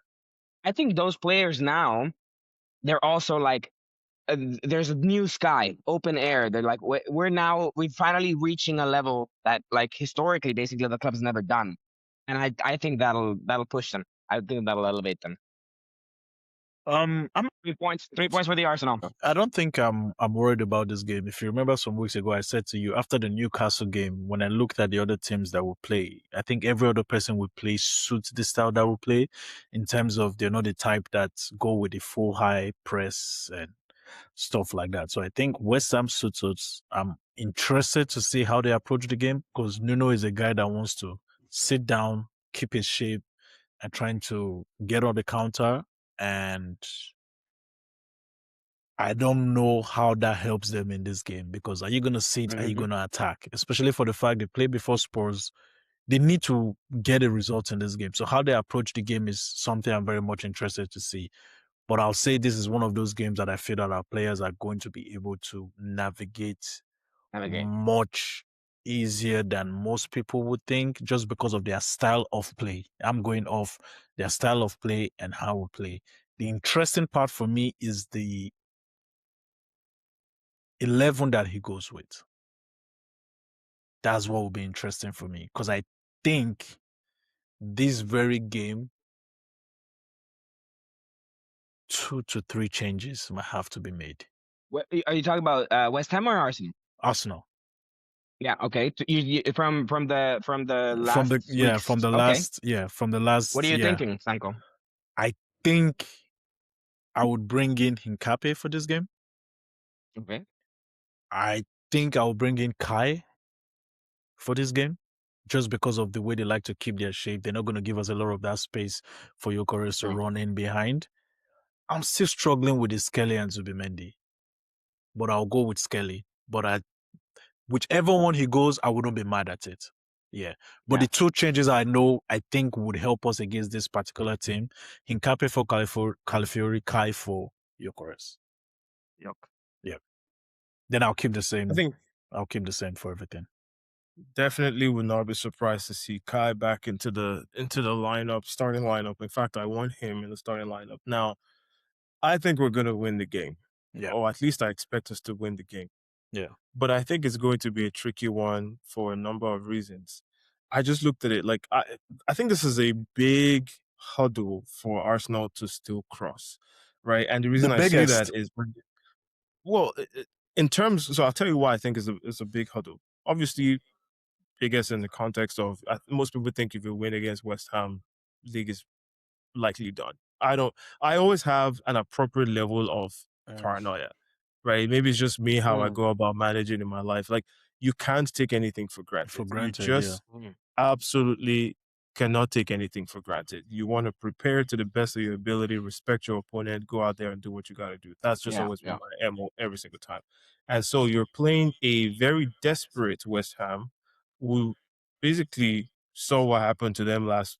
Aston Villa rolled over for Spurs, which gave Spurs an advantage in this run-in. And so they know that now they have to climb an They have to. insurmountable, what seems like an insurmountable task for them in terms of beating Arsenal at home. I think they're telling themselves, we do not need 3 points from this game. And I think West Ham is telling Oh, themselves, actually, that's true because they are what? A point behind? They're no, 1 they're point. behind now. They're 1 point. behind. 1 point behind. They're 1 point. Oh, yeah. They don't 1 have point to win behind. the They game. don't have to win. This is going to be the toughest game in their running, so And they they're don't have to running, go yeah. crazy. Yeah. So that could be a frustrating day. I think a lot of Arsenal fans only see 2 possibilities, win or lose. I think a draw is just as bad It's as a very loss. possible. Yeah. It's one of the Right. reasons why I said I wouldn't play Yokers because Nuno, the way he sets up his team, his shape and everything, it just depends on the approach of that game. And yeah, his teams are not the easiest to break down if they're not coming out to play you. And now the final reason why I'm kind of concerned about this game and why I particularly think it's a huddle for Arsenal is City would have played the day before, right? And for whatever we predict, they would have gotten the result. Now, let's say they go on to win. We are playing the last game on Saturday. I have seen You play so many Saturday or times. Sunday? Sorry, on Sunday. Oh, okay. Yeah, Sunday. we play the last game on Sunday, right? So I've seen so many times where it is set up for us. Schedule. See what I'm saying? I hate those All the last game eyes are schedules. watching, all the Oh, ups are man. watching. They want to see how it goes. That huddle, I need to see Arsenal respond to it in a very positive way that I have sometimes not seen in the past. And so for those reasons, I think it's going to be a very tricky game. But I'm leaning on what you guys are saying in the fact that we have so much energy, so much optimism, so much renewed belief that we just take that into West Ham and get the results anyway. That's all I'm asking. Just get the result. Yeah, I don't care about the performance. Nothing. Get me my 3 points and let's get out. Come on, you Gunners! Come on now. Come on, you Gunners. All right, let's give the bottom feeders a chance to be heard. So the other relegation guys, Spurs, who are in a bit of form, I think you could say that. They won their last game. They are going to be hosting Leeds. They have kind of gotten out of that relegation battle only just. They're a point above West Ham right now. They're playing Leeds on I thought Monday. it was more than 1 point, to be honest. I thought it was like 2. It felt like more than 1, right? But it is. It felt like more than 1, yeah. Samko, I'll go with you so that Bryan has the last word here. But what are you thinking? Man, this one is hard because it's Leeds. They've been playing very well. Spurs have been extremely bad at home, but then they've played well in their last 2 games, which were away. So it's like, I don't know, because I think the stadium is going to be rocking now. It's like they finally brought their head above water, and I think their fans are literally going to back them. So I really can see them winning this game. I see them. I think I'll see. That's the thing. I don't know because they've been so bad at home, and Leeds have been very good, like very, very good. Spurs played well against Villa. They weren't good against Wolves.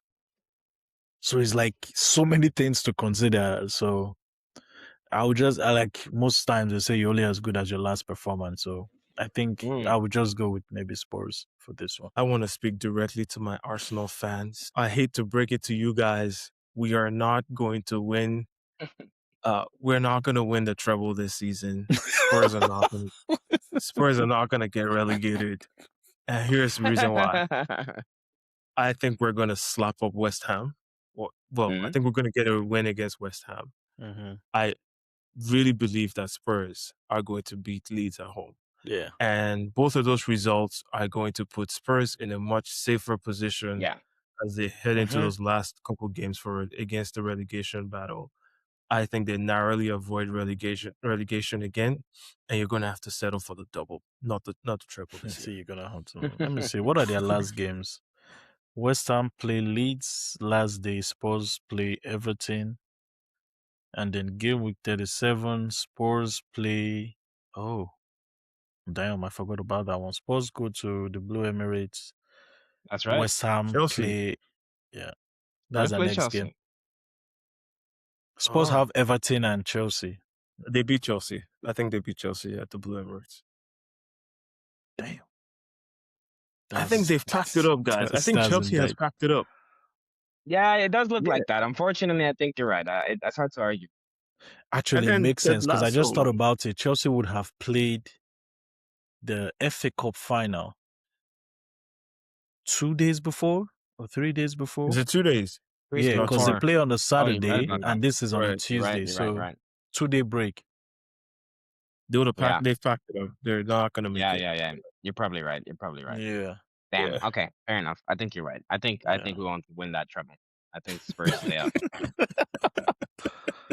Yeah. And West Ham go to St. James. Yeah. Man, West Ham Yeah. really screwed up. And I know the game that they screwed up, Crystal Palace. Yeah. That was the game they screwed We'll up. try again next season, guys. We'll try again next season. But look, like I don't see them Spurs winning this weekend. I think De Zerbi is a good enough coach that they're gonna be competitive. Leeds are a very informed side. Very. They're like been able to over the last few weeks really step up. They've left the relegation conversation. They're nice and safe. Tottenham, their squad is decimated. At home, they're woeful. I think it'll be a draw. I think it'll be an entertaining draw, but I think it'll be a draw. I'll take that too. I'll take that. Uh, All right, we're almost done. We've covered all the games. But before we jump off here, I actually forgot something because I was just looking at the schedule and I saw Forest. And Forest did play Aston Villa in the Europa semi-final second leg this week, which leaves us with, 3 English teams in the 3 major finals in Europe this season. You're right. Arsenal in the Champions League, Villa in the Europa Cup, and Crystal Palace in the Conference League. Incredible, really incredible what the English teams have done this season. It's kind of crazy. I wanted to quickly get your thoughts before we jump off. You guys must have heard at some point people saying England has the strongest league, and then obviously as Liverpool, Man City, and Spurs started to drop out, the conversation changed again that it can be that strong, and now it's almost like we're not hearing about it anymore with this 3 English teams in the final. So what are your thoughts on the dominance we've seen from English teams across Europe? Well, look, what I will say is, to me, there is a clear dominance. To me, it's clearly the highest and most competitive league in level of world football. A lot of that I do think has to do with resources. In terms of the Premier League just gets the money that's involved and the eyes that are involved and that desire and everything. I think the competitiveness is just the floor for this league is higher than most other leagues' ceiling. So to me, the Premier League is for sure the king in terms of quality. And I think the fact that in every single tier of competitions that UEFA has offered, there's a finalist from the same country is a clear indicator of just how competitive, how quality it is. And unfortunately, I'll tell you this. I'll say this point.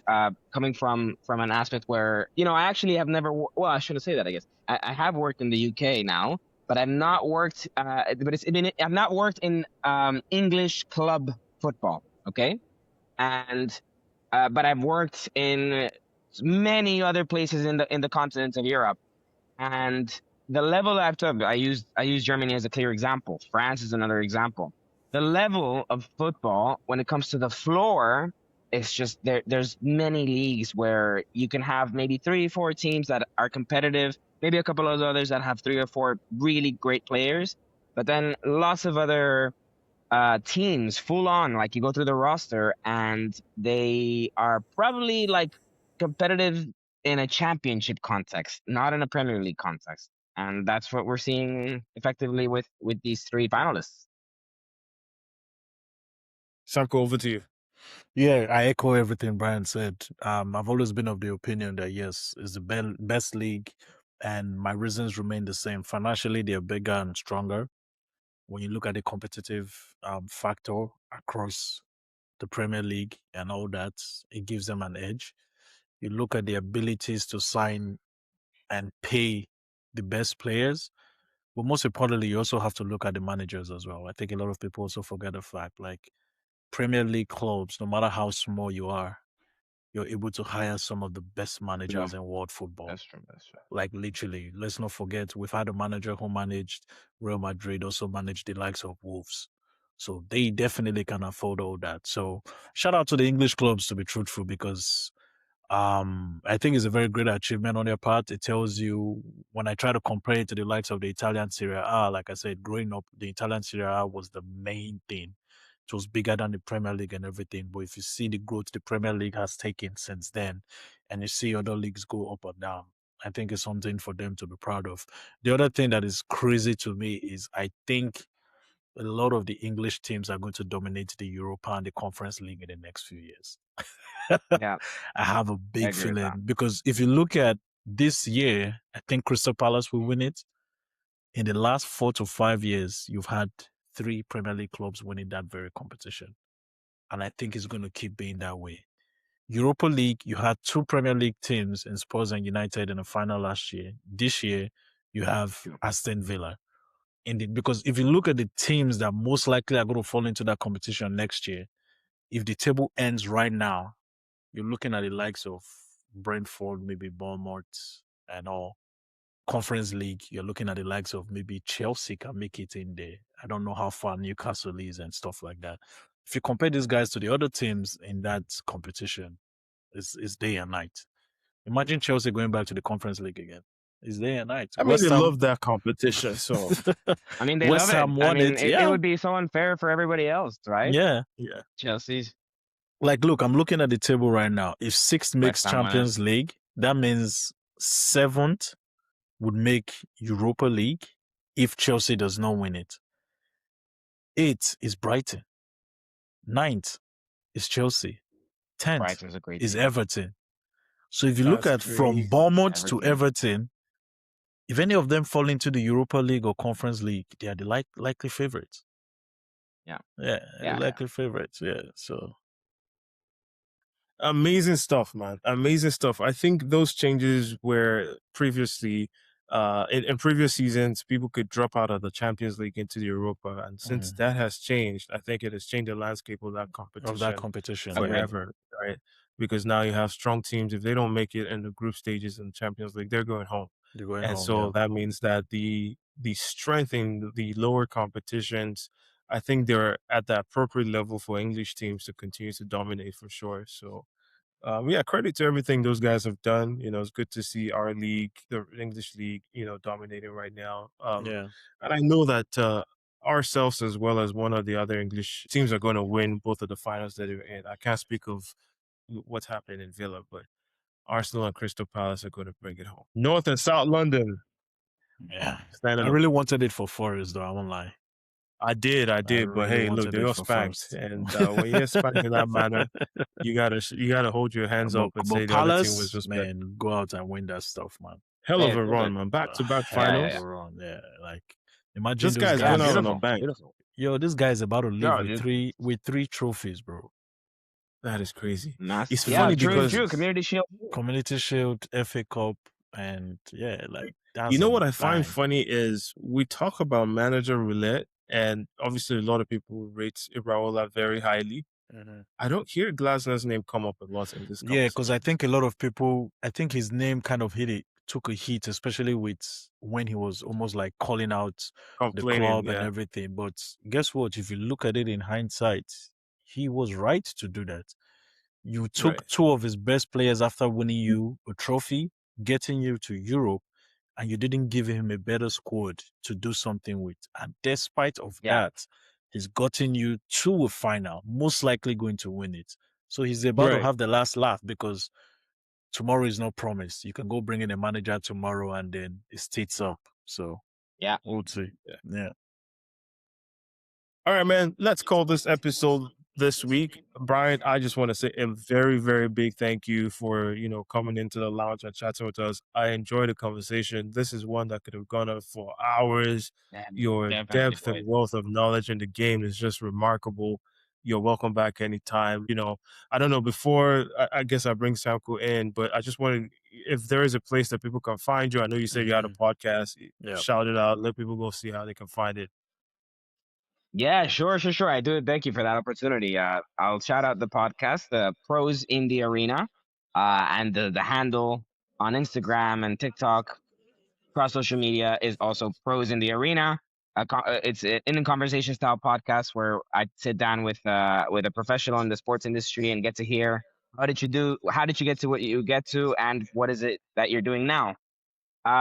Thanks for letting me chill with you boys at the lounge. Really appreciated the conversation. I really like to be able to actually like meet you guys and connect and talk some sports, talk some football. We love this game. We love the Arsenal, and I'm only looking forward to amazing banter and even better feelings over the next Yeah. month, boys. Yeah. Yeah. Yeah. You Yeah. get it. You got it. You got it, bro. Yeah. You got it. Samko, I'm going Awesome. to pass the rock to you, just to close us out. Yeah, to be honest, man, big shout out to Bryan. Like we said at the beginning, we've been having chats from time, I'm sure nearly a year now. We've been talking behind closed doors just to make this happen, and I'm glad we finally got to do this. It's been insightful from just the few minutes you've given to us about what you do and everything, and I'm sure a lot of people, like we said, you're literally living a lot of people's dream, right? But just to have you here and Yeah. just talk about the game with us, we really do appreciate it. Please just keep being you. We appreciate you. Give those haters everything you have on those group chats, because you're literally one of those. A lot of people, like you said, a lot of us have never met each other before, and I hope we get the opportunity to meet in person and just have drinks and just share the love we have for the Yeah, game. yeah, But yeah, then for again, sure. thank you so much. Thanks for giving us your time, and the Pleasure. biggest appreciation to the listeners as usual. So Yeah. see you guys same time, same place next week. All right, Awesome. man. Take See ya. care. Yeah.